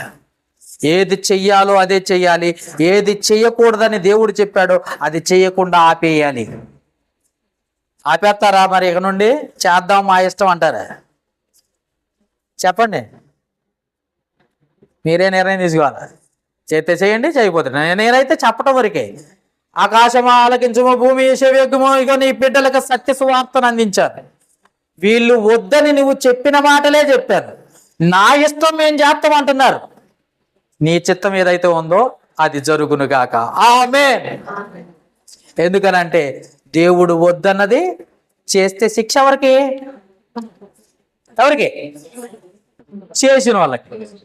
ఉపవాసం అంటే అర్థం ఏంటి? ఉప అంటే దగ్గరగా, వాసం అంటే ఉండటం. ఎవరికి దగ్గరగా ఉండాలి? మనందరం దగ్గరగా ఉండాలి. అన్నం మానేయమని ఎక్కడైనా బైబిల్లో ఉందా? ఎవరైనా మానేశారా? యేసు ప్రభు అంటే అరణ్యంలోకి వెళ్ళిపోయారు, ఆయనకి పెట్టేవాళ్ళు లేకపోవటం వల్ల ఆయన నీరసించిపోయాడు. అది అంత పాపాలు ఆయన భుజాన్ని వేసుకుని పోయాలి కాబట్టి ఆయన శిక్ష అనుభవించాడు. ఆయనలా నువ్వు, ఆయనకంటే గొప్పవాడివా నువ్వు? ఆయనలా చేస్తావా? పోనీ నువ్వు ఆయన చేశాడని చేస్తావా ఏంటి? ఆయన పరలోకంలో తండ్రి సింహాసనం మీద కూర్చున్నాడు, నువ్వు పోయి కూర్చోగలవా? ఆయన విశ్వాసము, ఆయన వాక్యములో మనం నడవాలి తప్ప ఆయనలా నేను కూడా గొప్పవాడిని అయిపోదాం అనుకుంటున్నావేమో. జాగ్రత్త, సాతానుగాడు ఆయన్నే ఇబ్బంది పెట్టండి. నిన్నైతే అసలు తొక్కి పట్టిన ఆరదెత్తడాడు. అవునా కదా? దేవుని కుమారుణ్ణే వదిలిపెట్టలేదు. ఆయన్ని సాక్షాత్ ఎత్తుకొని పోయి కొండ శివరం దేశంపై ఈ భూరాజ్యాలు మొత్తం నాయని దేవుని కుమారుణ్ణి, సర్వ సృష్టికి కారణభూతుడైన దేవుని కుమారుణ్ణి నిలబెట్టాడు. నువ్వెంత మనిషివి. కాబట్టి చాలా జాగ్రత్తగా ఉండాలి. ఇంకా చదువుదామా? లాస్ట్ మాట, కీర్తనల గ్రంథం 85:9, 85వ అధ్యాయం 9వ వచనం. 85వ అధ్యాయం 9వ వచనం దొరికిందా? కీర్తనల గ్రంథము 85వ అధ్యాయం 9వ వచనం. మన దేశములో మహిమ నివసించినట్లు ఆయన రక్షణ ఆయనకు భయపడు వారికి సమీపముగా ఉన్నది. ఆయన భయపడే వారికే ఆయన రక్షణ ఉంటుంది. ఆయనకు భయపడాలి, మనుషులకు కాదు. ఎవరికి భయపడాలి? మనందరం ఎవరికి? పాస్టర్ గారికే, అమ్మగారికే? పాలన చుంచి వచ్చిన పాస్టర్ గారికి భయపడాలా? దేవునికి భయపడాలి మనందరం. నేను ఎంతసేపు మాట్లాడినా దేవునికి లోబడకపోతే నేను నరకానికి వెళ్ళిపోతా. గుర్తుపెట్టుకోండి, అది బాగా గుర్తుపెట్టుకోండి. నేను గొప్ప పాస్టర్నైనా వాక్యానుసారంగా ఉండకపోతే నేను ఎక్కడికి పోవాలి? ఎక్కడికి పోవాలి? నరకానికి. నేను ఉంటూ మిమ్మల్ని నడిపించాలి, నేను తెలుసుకోవాలి, మీకు నేర్పించాలి. అర్థమైందా? అలా ఉన్నప్పుడు ఆ మాస్టారు చెప్పిన, ఆ టీచర్ చెప్పిన పాఠాలు స్టూడెంట్స్కి అర్థమవుతాయి. అప్పుడు స్టూడెంట్స్ ఎగ్జామ్ రాసి పాస్ అవుతారు. అర్థమైందా? మీరు ఎలా ఉన్నారో తెలుసా? ఇప్పటిదాకా ఈ భస్మ బుధవారం నిజం అనుకుంటున్నారు. ఆ భస్మ బుధవారం, ఆ బూడిద బుధవారం వాళ్ళు ఎవరో చేశారు, వాళ్ళు తప్పులు చేశారు, దేవుని ఎదుట నీతి క్రియలు జరిగించలేదు కాబట్టి దేవుడు ఉగ్రత వాళ్ళ పైకి వచ్చింది కాబట్టి వాళ్ళు బూడిద పోసుకొని చేశారు. మనకేం పని? మనం ఎవరం? దేవుని పిల్లలం. అవునా కదా? మనం ఎవరం అండి? దేవుని బిడ్డలు కానీ ఎవరో మొత్తం సాతాను బిడ్డలు అనుకుంటున్నారా ఏంది మీరు? దేవుని పిల్లలు మీరు. కాబట్టి దేవుని పిల్లలై ఉండి ఇంకా బోడద అవసరం ఏముంది? దేవుని పిల్లలై ఉండి, దేవుని పిల్లల తల్లిదండ్రులు పిల్లలకి ఆహారం ఇచ్చినట్లుగా ఇస్తారా అండి? మీరు అన్నం పెడతారా పిల్లలకి టయానికి? అన్నం అడుగుతావారా ఇప్పుడు అని కర్ర తీసుకుని కొడతారా? కొట్టరు కదా. అందుకే తండ్రి నీకు దగ్గరగా ఉన్నాడు, ఏం అడిగినా ఇవ్వటానికి సిద్ధంగా. అందుకే అడుగుడి ఇవ్వబడును అని చెప్పాడు. మీరు దేవుని పిల్లలు. ఇంకా మీకేం లోటు అయిందండి బూడిద పోసుకోవటానికి? మీకేం లోటు అయ్యి, మీకేమి ఇబ్బంది అయిందని ఉపవాసం ఉండటానికి? ఉపవాసం అంటేనే దాని అర్థం మారిపోయింది. అన్నం మానేయటం అనుకుంటున్నారు. అన్ని జనులు చెప్పారు, మీరు అట్లా అంటున్నారు. అన్ని జనులు చెప్పిందని కాదు, దేవుడు చెప్పింది ఏంటంటే దేవునికి దగ్గరగా ఉండండి. అది ఉపవాసం. దాని అర్థం అది. అర్థం మానేసి ఏం చేశారో తెలుసా? ఉపవాసం అంటే అన్నం మానేయటం అనుకుంటుంది. పోనీ అన్నం మానేసావు, ఆ రోజు మిగిలిన దాన్ని, ఆ మిగిలిన ఆహారం ఉంటుందిగా, ఎవరికి పెట్టావు నువ్వు? రేపుడికి మిగిల్చుకున్నావు కదా. ఇవాళ తినలేదండి, వండలేదు, ఎప్పటికి మిగిలిద్ది? రేపు మీరు వండుకోవడానికే మిగిలిద్ది, అంతే కదండి. ఈరోజు కేజీ వండలేదు, అర కేజీ వండారు, అర కేజీ బియ్యం ఏమైపోయినాయి? మిగులుతాయి. ఎప్పుడు వండుకొని తింటారు? ఉపవాసం ఉండడానికి కూడా ఒక లెక్క ఉంది. ఒకవేళ అలా మిగిలిపోయిన అన్నం పేదలకు సహాయం చేసేటట్టు ఉండాలి, లేకపోతే దేవుని సన్నిధిలో ఆహార ధాన్యం ఉన్నట్టు తీసుకురావాలి. అంతేగాని మిగిలించుకొని వ్యాపారం చేస్తున్నాం అంటే ఇది దేవునికి ఉపవాసమా? ఏమండి, తీసుకొస్తున్నాం ఆహార ధాన్యం ఇక్కడికి తెస్తున్నారండి అయ్యగారు, ఏదో తెస్తున్నారు లేండి, మీరు కూడా చిన్నగా నవ్వుతున్నారంటే గట్టిగా చెప్పలేక. కాబట్టి గుర్తుపెట్టుకోండి, ఉపవాసం అనేది దేవునికి దగ్గరగా ఉండటం, దేవునికి సమీపంగా ఉండటం, అన్నం మానేయటం కాదు. అన్నం మానేసిన వాళ్ళు బైబిల్లో లేరు. అన్నం మానేయటం వలన రోగాలు తెచ్చుకోవటమే, మీ ప్రాణానికి ఆయాసం తెచ్చుకోవటమే. అది దేవునికి ఇష్టం కానే కాదు. విత్ రిఫరెన్స్, మీకు రిఫరెన్స్ కావాలంటే యెషయా గ్రంథం 58వ అధ్యాయం 5వ వచనం ఇంటికి పోయి టిక్కు పెట్టుకొని మళ్ళీ చదవండి. ఈ పాస్టర్ గారు చెప్పింది నిజమా కాదా అని కూడా అర్థమవుద్ది. ఉపవాసం అంటే అన్నం మానేయటం కాదు, దేవునికి దగ్గరగా ఉండటం. బూడిద మన్న పోసుకోమని వాళ్ళు ఎవరో పోసుకున్నారు, మనకు అవసరం లేదు బూడిద. మన పాప భారములన్నీ యేసు ప్రభు భరించేశాడు. ఎందుకు భరించాడు? మనకు సంతోషాన్ని ఇవ్వటానికి, మన పరలోకానికి నడిపించడానికి, మనకు మార్గం చూపించడానికి. అంతే కదా, మార్గం ఎవరండి? మనకు మార్గం ఎవరు? నేనే మార్గమును సత్యమును. ఇప్పుడు మనకు మార్గం ఎవరు? యేసు. మరి నీకు మార్గాన్ని చూపించిన తర్వాత ఇంకా బోర్లు పోసుకుంటున్నావు అంటేది? పోనీ యేసు ప్రభు పోసుకున్నాడా? పోనీ నీకెందుకు మసం బుధవారం? ఎవరో పనికిమాలిన వాళ్ళు చేసిన, బైబిల్లో లేని ఎవరో చేశారు. ఎవరో 2 గ్రూపులు వాళ్ళు పెట్టుకున్నారు. ఏదో రోమన్ క్యాథలిక్ వాళ్ళు పెట్టుకున్నారు. వాళ్ళు పెట్టుకుంటారు ఎందుకంటే గుట్ట మీదకి వెళ్తారండి, గుట్టల మీద సిలువలు వేసుకొని పోతా ఉంటారు. మీరు కూడా తిరుగుతారా ఏంటి? శక సిలువలు పట్టుకోవటం, ఇలా తిరగటం. సిలువ అంటే అర్థం ఏంటో తెలుసా? శ్రమ. అది బైకుల మీద కూడా కనబడకూడదు. ఒంటి మీద బంగారం, ఎక్కడండి మధ్యకాలంలో మంగళసూత్రాల మీద ఉంటాయి సిలువలు, అవి కూడా శ్రమలు. అది గుర్తుపెట్టుకోండి, శ్రమ. సిలువ అంటే శ్రమ అర్థం. భోజనం అంటే దాని మీద కూడా సిలువేస్తారు కొంతమంది, అని గీసేస్తారు. శ్రమ తింటే చచ్చిపోతామని అర్థం. అర్థమైందా? యేసు ప్రభు మన శాపాల నిమిత్తము మన పాప భారాన్ని భుజాన వేసుకున్నాడు. ఆ పాప భారమే శ్రమ. శ్రమ అంటే సిలువ. అర్థమైందా? ఆ సిలువ నీ మెడలో ఎందుకు? చేతికి ఉంగరాలకు కూడా సిలువలే అంటే అన్ని శ్రమలేనా నీకు? వాక్యం తెలియనోడు ఏం చేస్తాడు? నెత్తి మీద వేసుకుంటాడు, అవసరమైతే ఒంటి మీద ఆడాడో ట్యాటూ వేసుకున్నాడు సిలువ. అదే ఏమంటారండి, పచ్చబుట్ట వేసుకున్నాడు సిలువ. వాడు ఒంటిని అంటే శ్రమలేనంట. ఎందుకు వచ్చిన బాధ? మనం పోయాల్సిన భారం ఆయన మోసి నీకు సులువైన కాడు నీకు ఇస్తే, వాక్యాన్ని ఇస్తే, వాక్యాన్ని నమ్మకుండా సిలువలు ఎత్తుకొని తిరగటం అవసరమా? నిజం చెప్పండి. లాస్ట్ మాటలే ముగించేస్తున్నా. ఇది కూడా బంద్ చేయమంటే బంద్ చేస్తా. అవసరమా మనకి? బూడిద పోసుకోవడం అవసరమా? ఈ బూడిద దినం ఆశ్రయించడం అవసరమా? ఉపవాసం ఆశ్రయించడం. అసలు ఉపవాసం చేయనప్పుడు నీ భర్తకు కూడా తెలియకూడదని ఆయనకే చెప్పాడు. నీ పిల్లలకి, నీ తోటి వారికి ఎవరికి తెలియకుండా చేయాలి అని అంటే నువ్వు ఎప్పుడైనా చేయగలవాట? చేస్తారా? ఇక నుండి ట్రై చేస్తారా? ఎవ్వరికి తెలియకుండా, పాస్టర్ గారికి కూడా తెలియకుండా చేయగలరా? ఎవ్వరూ చేయలేరు. అందుకే ఆయనకి ఇష్టమైన ఉపవాసం ఏంటంటే ఆయన బిడ్డలుగా బ్రతకటమే, ఆయన కొరకు సమర్పించి బ్రతకటమే ఉపవాసం. భోజనాలు మానేయటం కాదు. ఓకే, 40 days మొదలు పెట్టారా? మీరు మొదలు పెట్టారుగా. మొదలు పెట్టడానికే వచ్చారు. అబద్ధాలు ఆడుతున్నారు ఈ అమ్మాయికి వచ్చి కూడా. మొదలు పెట్టడానికే వచ్చారు. ఇక నుండి మొదలు పెడితే మీకే శ్రమ. తండ్రి మాటలుగా చెప్పాను, నా మాటలుగా కాక తండ్రి మాటలే చెప్పాను. ఎవరు వింటే వాళ్ళకి ఆశీర్వాదం, వినని వాళ్ళకి శ్రమలు వాళ్ళే తెచ్చుకుంటున్నారు. ఎందుకంటే ఇదే పరిశుద్ధ గ్రంథం. బాగా వినండి, చూడండి. ఇక్కడ ఏం రాసింది? ఇది ఎవరి గ్రంథం? దేవుని గ్రంథం. ఈ గ్రంథంలో ఉన్నవి చేసిన వాళ్ళకే ఆశీర్వాదాలు, లేని వాటిని కల్పించి చేస్తే శ్రమలు. అవునా కదా? చేస్తే నరకానికి వెళ్తావు, చెయ్యకపోతే ఆ పరలోకానికి వెళ్తావు. పరలోకమా నరకమా? అంటే చెయ్యవా? చేస్తేనేమో లేని వాటిని చేస్తే నరకానికి వెళ్ళిపోతాం. బాగా గుర్తుపెట్టుకోండి, దీంట్లో లేని వాటిని చేస్తే నరకానికి వెళ్ళిపోతాం.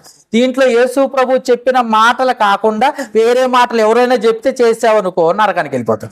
ఇందుట్లో యేసు ప్రభు మాటలు ఉన్నాయి, ఇవి చేస్తేనే నువ్వు పరలోకానికి వెళ్తావు. దీంట్లో ఉపవాసం అంటే అన్నం మానేయటం కాదు, దేవునికి దగ్గరగా ఉంది అంటాం. భస్మ బుధవారం బూడిద పోసుకుని తిరగటం కాదు. భస్మ బుధవారం అంటే బైబుల్లో ఎవ్వరు చెప్పలేదు అని అర్థం. చెప్పేశాడు ఆయన, ఎవరు చెప్పలేదు. యేసు ప్రభు చేయలేదు, శిష్యులు చేయలేదు, సంఘం చేయలేదు. మరి మీరు చేస్తున్నారు. మీరు చేస్తున్నది ఏ మాటలు? దీంట్లో మాటలు, బయట మాటలు. బయట మాటలు, బయట మాటలు, బయట వాళ్ళు చెప్పిన మాటలు చేస్తే మీరు నరకానికి వెళ్తారా, పరలోకానికి వెళ్తారా? ఇప్పుడు మీరు చెప్పండి. ఇక నుండి చేస్తే ఎక్కడికి వెళ్తారు? గట్టిగా చెప్పండి. దీంట్లో ఉన్నవి చేస్తే పరలోకానికి, దీంట్లో లేనివి చేస్తే. ఇప్పుడు భస్మ బుధవారం దీంట్లో ఉందా? ఉపవాసాలు ఉన్నాయా? అలా చేసిన వాళ్ళు ఆగిపోతారు, ఇక్కడే ఆగిపోతున్నారు. నిజం చెప్పండి, ఎక్కడికి వెళ్తారు? నరకానికి వెళ్తారు. వాక్యం తెలుసుకోండి, మారండి, మారు మనసు పొందండి. ఎందుకంటే అందరూ తెలిసిన వాళ్ళు లేరు. కొంచెం కొంచెం తెలుసుకోవాలి, కొంచెం కొంచెం నేర్చుకోవాలి, కొంచెం కొంచెం మార్చుకోవాలి, సంపూర్ణతలోకి వెళ్ళాలి మనం. అర్థమైందా? మీకు ఈరోజు నేను వచ్చాను కాబట్టి ఈ పాఠం చెప్పాను, మీకు అర్థమైంది. నేను రాకపోతే మీరు అలాగే చేసుకుంటూ పోయేవాళ్ళు. ఇంకా చాలా విషయాలు ఉన్నాయి, చాలా చెప్పాలి నేను, కానీ దేవుడు నాకు అవకాశాన్ని ఈ రోజు ఇచ్చాడు, అందుకే చెప్పాను. ఈ రోజు నుండి మీరు చేస్తే నరకానికి, చేయకపోతే పరలోకానికి, మీ ఇష్టం. ఓకే, అర్థమైంది కదా? అర్థం కాని వాళ్ళు చేయొద్దండి. వెరీ గుడ్, అందరికి అర్థమైందా? అమ్మో చాలా సేపు చెప్పినట్టయితే. ఓకే, అందరికి వందనాలు.